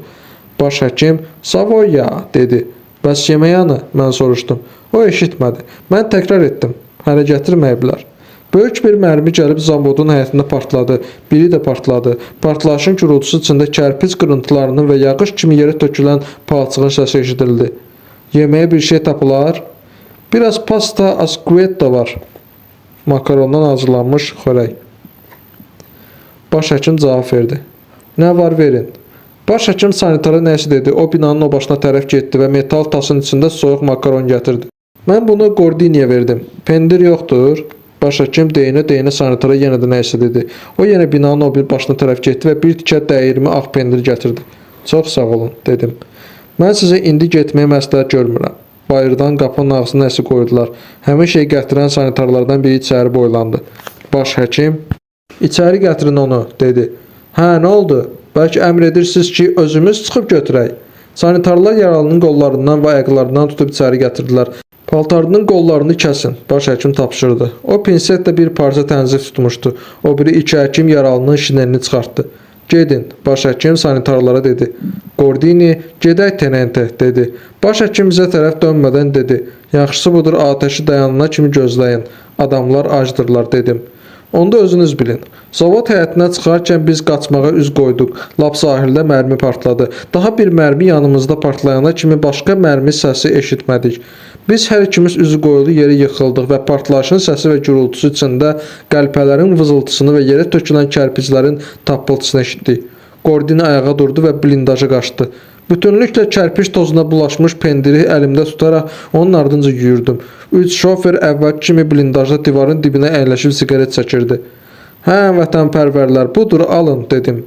Maşınlar nə vəziyyətdədir? Maniera soruşdu. Öz qaydasındadır, dedim. Tenente, qorxdunuz? Biraz, dedim. Mən bıçağımı çıxartdım, açıb tiyəsini sildim və pendirin üzünü qaşıdım. Qavuççi makaron çəkilmiş tası mənə uzatdı. Siz başlayın. Yox, dedim. Döşəməyə qoyun. Hamımız birlikdə yeyəcəyik. Cəngəl yoxdur. Cəhənnəm olsun, ingiliscə dedim. Mən pendiri doğrayıb makaronun üstünə tökdüm. Buyurun, dedim. Onlar irəli gəlib gözlədilər. Mən barmaqlarımı makaronun içinə saldım və çəkməyə başladım. Xəmir dartıldı. Biraz yuxarı qaldırın, tenente. Mən əlimi çiynimin bərabərinə qaldırdım və makaronlar ayrıldı. Mən makaronu ağzıma apardım, soğurub uclarını dodaqlarımla tutdum, çeynədim. Sonra bir parç pendir götürüb yedim. Üstündən bir qurtum şərab içdim. Şərab paslı dəmir tamı verirdi. Mətərəni pasinyaya ötürdüm. Pistir, dedim. Mətərədə lap çox saxlayıblar. Mən onu özümlə maşında gəzdirirdim. Onların dördü də çənəsini laptasının içinə tutub yeyirdi. Makaronun ucunu soraraq başlarını qaldırırlar. Mən bir də ağız dolusu götürdüm və pendirdən dişləyib şərabdan içdim. Bayırda nəsə gümbuldadı və yer titrədi. Qabuçi 420 mm-likdir ya minatandır, dedi. Dağda belə kalibr olmur, dedim. Onların Şkoda topları var. Mən çuxurlarını görmüşəm. 305 mm-likdir.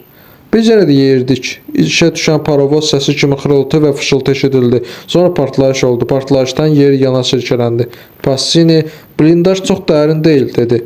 Bu isə deyəsən minatandır. Düzdür. Pendirdən dişləyib şərabdan bir qurtum içdim. Davam edən gürültünün içində xırıltı eşitdim. Sonra çox səsi gəldi. Daha sonra nə isə parıldadı. Elə bir domnanın ağzını taybatay açdılar. Uğultu eşidildi. Ətraf şiddətli axın içində əvvəlcə ağ, sonra isə getdikcə qırmızı oldu. Mən nəfəs almağa çalışdım, amma nəfəsim kəsilmişdi. Elə bil özümdən ayrılaraq axına düşüb hey uçuram. Mən bütün varlığımla sürətlə uçdum. Elə bildim ki, ölmüşəm və öz-özümə dedim. Nahaq yerə elə düşünürlər ki, öldün, güya hər şey qurtarıb gedir. Sonra mən havada süzdüm, lakin irəli getmək əvəzinə geri sürüşdüm. Mən nəfəs alıb başa düşdüm ki, özümə gəlmişəm.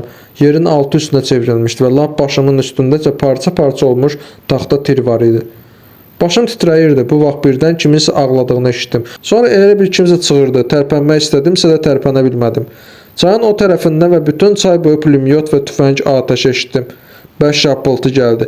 Mən işıq verən mərmilərin burula-burula yuxarı qalxdığını və parlayaraq ətrafı ağ işığa qərq etdiyini, fişənglərin havada ucaldığını gördüm. Və bu vaxt minaların partlayış səsini eşitdim. Bütün bunlar bir anda oldu. Sonra elə bir lap yanımda kiminsə dedi: "Mamma mia!" Ay ana! O mamma mia! Belimi düzəldib yerimdə çevrilməyə başladım. Nəhayət ayaqlarımı dartıb çıxartdım, dönüb ona toxundum. Bu Passini idi. Mən ona toxunanda çığırdı. O ayaqları mənə tərəf uzanmışdı və bir anlığa işıq düşən kimi gördüm. Hər iki ayağı dizdən yuxarı parça-parça olmuşdu. Bir ayağı tamam yerindən qopub ayrılmışdı. O biri ayağı isə əzəllərdən və parça-parça olmuş şalvarından asılı qalmışdı. Kəsilmiş ayaq öz-özünə titrəyirdi. O öz əlini dişləyir və inildəyirdi. O mamma mia, mamma mia. Sonra isə Dio te salve Maria. Allah sənə yar olsun Məryəm ana. Dio te salve Maria. Ya İsa, mənə ölüm ver. İlahi, mənə ölüm ver. Mamma mia, mamma mia. Müqəddəs Məryəm ana, mənə ölüm ver. Dözə bilmirəm. Dözmürəm. Ya İsa, Məryəm ana, dözə bilmirəm. O, sonra nəfəsi tutula-tutula mamma mia. Sonra əlini dişləyərək sakitləşdi. Kəsilmiş ayaq isə hələ də titrəyirdi. Portaferiti, xərək, italyanca. Əllərimi ağzımda qıf kimi edərək çığırdım. Portaferiti. Mən Passinin ayağını sıxac qoymaq üçün onun yanına sürünmək istədimsə də yerimdən tərpənə bilmədim. Mən bir də cəhd etdim və bu dəfə ayaqlarım biraz yerindən tərpəndi. İndi dirsəklənərək yaxınlaşa bilərdim. Passininin səsi gəlmirdi. Mən onunla yanaşı oturdum. Frençimin yaxasını açdım və köynəyimin ətəyini cırmaq istədim, ancaq parça möhkəm idi və mən onun kənarını dişimlə cırdım. Bu vaxt onun dodaqları yadıma düşdü. Mən yun corab geyindim. Passini isə dolaq sarıyırdı. Şoferlərin hamısı dolaq sarıyırdı. Lakin Passini təkcə bir ayağı qalmışdı. Dolağın ucunu axtarıb tapdım. Lakin dolağı açarkən gördüm ki, sıxac bağlamaya ehtiyac yoxdur. Çünki o artıq ölmüşdü. Mən yoxladım və əmin oldum ki, o ölüb. Qalan 3 nəfərinin başına nə gəldiyini müəyyənləşdirmək lazım idi. Mən əyləşdim. Bu vaxt elə bir başımda nəsə tərpəndi. Elə bir kuklanın gözlərinin daşı idi və içəridən gözlərimə nəsə vurdu. Ayaqlarım qızışdı və yaş oldu. Ayaqqabılarım da içəridən isti və yaş idi. Başa düşdüm ki, yaralanmışam. Əyilərək əlimi dizimə qoydum. Dizim yox idi. Əlim irəli sürüşdü və dizim orada idi, yana burulmuşdu. Əlimi köynəyimə sürtdüm və haradansa ağ işıq düşməyə başladı. Mən öz ayağıma baxdım və məni bərk dəhşət bürüdü. İlahi, dedim. Məni bundan qurtar. Lakin bilirdim ki, hələ üçü qalmalıdır. Şoferlər 4 idi. Passini öldürüldü, üçü qalıb. Kim isə qoltuğumdan yapışdı. Başqa birisi də ayaqlarımdan qaldırdı. Hələ üçü qalmalıdır dedim. Biri öldürülüb. Mənəm, Manyeradır. Biz xərək ardınca getmişdik, ancaq tapa bilmədik. Necəsiz, tenente? Gordini ilə Qavutsiyanı. Gordini məntəqədədir, onun yarasını sarıyıblar. Qavutsi sizin ayaqlarınızdan tutub. Boynumdan yapışın, tenente. Siz ağır yaralanmışsınız. Ayağımdan. Gordini nə olub? Boş şeylə yaxasını qurtarıb. Düşən mina idi, minatanın mərmisi. Passin öldü. Bəli, öldü. Yanımızda bir mərmi partladı. Hər ikisi yerə yıxıldı və məni əllərindən saldılar. Manyera, bağışlayın, tenente dedi. Mənim boynumdan yapışın. Siz məni yenə yerə sala bilərsiniz. Bu qorxudan oldu. Siz yaralı deyilsiniz ki. İkimiz də yaralanmışıq, ancaq yüngülcə. Gordini maşını sürə bilər. Çətin ki. Biz məntəqəyə çatana kimi onlar 2 dəfə də məni əllərindən saldılar. Əclaflar, dedim. Manyera, bağışlayın, tenente dedi. Daha eləmərik. Qaranlıqda sarğı məntəqəsinin qabağındakı yerdə çoxlu yaralı uzanmışdı. Sanitarlar əllərində xərək girib çıxırdılar. Onlar keçərkən pərdəni qaldıranda içəridə yanan işığı görürdüm. Ölüləri bir kənara yığmışdılar. Həkimlər qollarını çiyinlərinə qədər çırmayıb işləyirdilər və qəssab kimi qana bulaşmışdılar. Xərək çatışmırdı. Yaralılardan bəzisi zarıyırdı, ancaq əksəriyyəti sakit uzanmışdı. Külək qapının üzərindəki talvarın üstündə olan budaqların yarpaqlarını tərpədirdi. Gecə düşdüyündən hava soyuyurdu. Sanitarlar fasiləsiz gəlir, xərəkləri yerə qoyur, boşaldır və yenə gedirdilər. Biz məntəqəyə çatan kimi Manyera feldşer gətirdi və o hər iki ayağını sarıq qoydu. O dedi ki, yaraya çoxlu palçıq dolduğundan qan itkisi azdır. Mümkün olan kimi operasiyaya aparacaqlar. O məntəqənin yerləşdiyi binaya qayıtdı. Manyera dedi ki, Gordini maşınını sürə bilməyəcək. Onun çiyini sınıb və başı yaralanıb. İsti-isti ağrını hiss etməyib, amma indi çiyini yekəyləşir. O kərpiz divarlarından birinin dibində oturub. Manyera və Qavutsi yaralıları öz maşınlarına yığıb getdilər. Yaralıları onlara mane olmadı. Hərəsində 2 sanitar olan 3 İngilis maşını gəldi. İngilis şoferlərindən biri mənə yanaşdı. Onu çox solğun və halı pis olan Gordini gətirmişdi. Şofer mənə tərəf əyildi. Yaranız ağırdır, soruşdu. Bu ucaboy adam idi. Polad gözlüyü taxmışdı. Ayaqlarımın ikisi də. Ümidvaram ki, ciddi deyil. Sigaret istəyirsiniz? Təşəkkür edirəm. Eşitdim ki, işi şofer itirmisiniz. Bəli, biri öldü, o birisi isə sizi bura gətirəndir. İş pis oldu. Bəlkə biz onların maşınını götürək. Mən elə sizdən bunu xahiş etmək istəyirdim. Biz onları yaxşı saxlarıq, sonra da sizə qaytararıq. Siz 206-cıdan deyilsiniz? Bəli. Sizin orada yeriniz qəşəngdir. Mən sizi şəhərdə görmüşəm. Mənə dedilər ki, siz Amerikalısınız. Bəli. Mən isə İngilisəm. Doğrudan? Bəli, İngilis. Siz elə bilirsiniz ki, İtalyanam. Bizimlə bir dəstə İtalyanlar da var. Əgər bizim maşınları götürsəniz, çox yaxşı olar, dedim. Biz onları sizə lap saz halda qaytararıq. O qəddini düzəltdi. Sizin şofer məndən çox xahiş etdi ki, sizinlə razılaşım. O əlini Gordinin çiyninə vurdu. Gordin diksinib gülümsədi. İngilis İtalyanca asan və tez-tez danışırdı. Hə, hər şey düzəldi. Sənin tenente ilə razılığa gəldik. Biz sizin hər iki maşınınızı aparırıq. Daha narahat olmaya bilərsiniz.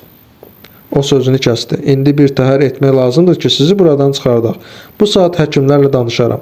Biz gedəndə sizi də özümüzlə apararıq. O yaralıların arasından ehtiyatla keçərək qapıya tərəf getdi. Qapıya salınmış adyalın bir balaca qalxdığını gördüm. İçəridən işıq düşdü və o ora girdi. Gordini, tenente, o sizin qayğınıza qalacaq, dedi. Franco, özünüzü necə hiss edirsiniz? Pis deyiləm. O yanımda oturdu. Bu vaxt məntəqənin qarşısına asılmış adyal bir balaca qalxdı və oradan hündürboy İngilisdə 2 sanitar çıxdı. O onları yanıma gətirdi. O İtalyanca, budur Amerikalı tenente, dedi. Mən gözləyə bilərəm, dedim. Burada daha ağır yaralılar var. Mənim vəziyyətim o qədər də pis deyil. O, hə, bəsdir, dedi. Özünüzü qəhrəman kimi göstərməyin. Sonra İtalyanca əlavə etdi. Ehtiyatla qaldırın, xüsusən ayaqlarını. Onu bərk incidir. Bu prezident Wilsonun qanuni oğludur. Onlar məni qaldırıb məntəqənin binasına apardılar. Bütün stolların üstündə operasiya edirdilər. Balaca boylu baş həkim qəzəblə bizə baxdı. O məni tanıyıb əlindəki maşını mənə tərəf yerlədi. Cava bien. Hə, necə pis deyilsiniz ki, fransızca. Java. Pis deyiləm, fransızca. Onu mən gətirdim. Ucaboy İngilis İtalyanca dedi. Amerikan səfirinin yeganə oğludur. Siz onunla məşğul olanacan o burada uzansın. Sonra isə mən elə birinci reyslə onu apararam. O mənə tərəf əyildi. Gedib görüm sənədlərinizi qaydaya salsınlar, onda iş tez başa gələcək. O əyilib qapıdan keçdi və bayıra çıxdı. Baş həkim maşını araladı və onu tasın içinə atdı. Mən onun hərəkətlərini göz yetirdim. İndi o sarğı qoyurdu. Sonra sanitarlar yaralını stolun üstündən götürdülər. Həkimlərdən biri, Amerikalı tenenteni bura verin. Məni qaldırıb stolun üstünə qoydular. Stol bərk və sürüşkən idi. Hər tərəfdən kəskin iy gəlir, dərman iyləri və şirin təhər qan iyi. Şalvarımı çıxartdılar və həkim işləməkdə davam edərək felçer assistentə diktə etməyə başladı. Sol və sağ budunda, sol və sağ dizində, sağ pəncəsində çoxlu yüngül yara, sağ dizində və pəncələrində dərin yara, başında açıq yara. O zond qoydu, ağrıdır. O, zəhrimar, bəli. Kəllə sümüyünün çatlaması ehtimalı döyüş postunda yaralanmışdır. Bu cür, heç olmasa özünü qəsdən şikəst etmək üstündə hərbi səhra məhkəməsinə verməzlər, dedi. Bir qurtum konyak istəyirsiniz? Siz buna nə vadar etdi? İntihar etmək istərdiniz? Mənə tetanus sərdabı verin və vərəqdə hər iki ayağını xaç ilə qeyd edin. Belə təşəkkür edirəm. İndi biraz təmizləyib yuyaram və sarıyaram. Sizin qanınız çox yaxşı laxtalanır. Assistent gözünü vərəqdən ayıraraq soruşdu. Yaranı nədən almısınız? Həkim, sizə nə dəyib? Gözlərim qapalı halda. Mina. Həkim nəysə elədi və məni bərk ağrıtdı. Toxumaları kəsə-kəsə əminsiz? Cərrah bıçağı bədənimə keçdikdə qarnımın necə titrədiyini hiss edərək sakit uzanmağa çalışdım. Gərək ki elədir. Həkim onu maraqlandıran nəysə tapdı. Düşmən minasının qəlpəsi. Əgər istəyirsinizsə bu tərəfdən zond ilə yoxlayım, amma buna ehtiyac yoxdur. İndi mən buraya məlhəm sürtərəm və nədir? Yandırır. Hə, bunlar boş şeydir. Hələ ağrılar qabaqdadır. Ağrı hələ başlamayıb. Ona bir qədər konyak gətirin. Şok keyləşdirir və ağrını duymursan. Əgər zəhərlənmə olmasa heç bir qorxusu yoxdur. Zəhərlənmə isə indi nadir hallardadır. Başınız necədir? Aman ilahi, dedim. Onda çox konyak içməyin. Əgər çatlaq varsa hovlaya bilər. Bu isə lazım deyil. Hə, bura necə? Ağrıdır? Məni tər bastı. Aman ilahi, dedim. Görünür hər halda çatlaq var. Bu saat sarıyaram. Amma siz başınızı tərpətməyin. O sarmağa başladı. Onun əlləri çox iti hərəkət edirdi. Sarıq da tarım və möhkəm idi. Hə, qurtardı. Yaxşı yol və Vive la France. Yaşasın Fransa. Başqa bir həkim, o Amerikalıdır, dedi. Mənə elə gəldi ki, siz fransızdır, dediniz. O fransızca danışır. Mən onu əvvəllər də tanıyırdım. Mən həmişə elə bilirdim ki, o fransızdır. O yarım qədər konyak içdi. Yaxşı, biraz bəlkindən verin. Həm də Tatenusa qarşı zərdab hazırlayın. O mənə əl elədi. Məni qaldırıb apardılar. Yolda pərdə kimi işlədilən adyal üzümə toxundu. Məni yerə qoyanda felçer assistent yanımda diz çökdü. Familiyanız? Pıçıltı ilə soruşdu. Adınız, yaşınız, rütbəniz, doğulduğunuz yer, hansı hissədənsiniz, hansı korpusdansınız və ilaxır. Başınızın da zədələnməsi yaxşı olmadı. Denenti. Amma indi yəqin halınız yaxşıdır. Mən sizə İngilis sanitar maşını ilə yola salaram. Yaxşıyam, dedim. Çox təşəkkür edirəm. Həkimin dediyi ağrı artıq başlamışdı və ətrafda baş verənlər öz mənasını və əhəmiyyətini itirmişdi. Biraz sonra İngilis maşını gəldi. Məni xərəyə qoydular. Sonra xərəyi kuzovun bərabərini qaldırıb içəri itirədilər. Yanımda bir xərək də var idi və bu xərəkdə bütün üzü sarınmış bir adam uzanmışdı. Sarğının arasından ancaq mum kimi sarı burnu görünürdü. O ağır-ağır nəfəs alırdı. Daha iki xərəyi qaldırıb yuxarıdakı qayışlara keçirdilər. Ucaboy İngilis şoferi yaxınlaşıb qapıdan baxdı. Mən yavaş sürəcəyəm, dedi. Çalışaram ki, sizi narahat etməyim. Motorun necə işə düşdüyünü, şoferin qabaq oturacağı necə qalxdığını, tormozu necə buraxıb sürəti işə saldığını hiss etdim. Sonra biz tərpəndik. Mən sakit uzanmışdım və ağrıya dözürdüm. Yoxuş başlananda maşın sürətini azaltdı. Bəzən dayanır, döngələrdə, bəzən daldalı gedirdi. Nəhayət çox sürətlə dağa qalxdı. Yuxarıdan nəyisə damcıladığını hiss etdim. Əvvəlcə bir qaydada və tək-tək damcılayırdı, sonra isə axmağa başladı. Mən şoferi hayladım, o maşını saxladı və pəncərəyə tərəf döndü. Nə olub? Üstümdəki yaralını qan aparır. Aşırıma az qalıb, mən tək başına xərəyə çıxara bilmərəm. Maşın yerindən tərpəndi, qan yenə axmaqda idi. Qaranlıqda mən qanın prezentin hansı yerindən axıb töküldüyünü görə bilmirdim. Üstümə tökülməsin deyə kənara çəkilməyə çalışdım. Köynəyimin üstünə tökülən yer isti idi və bədənimə yapışırdı. Mən donurdum, ayağım da elə bərk ağrıyırdı ki, ürəyim bulanırdı.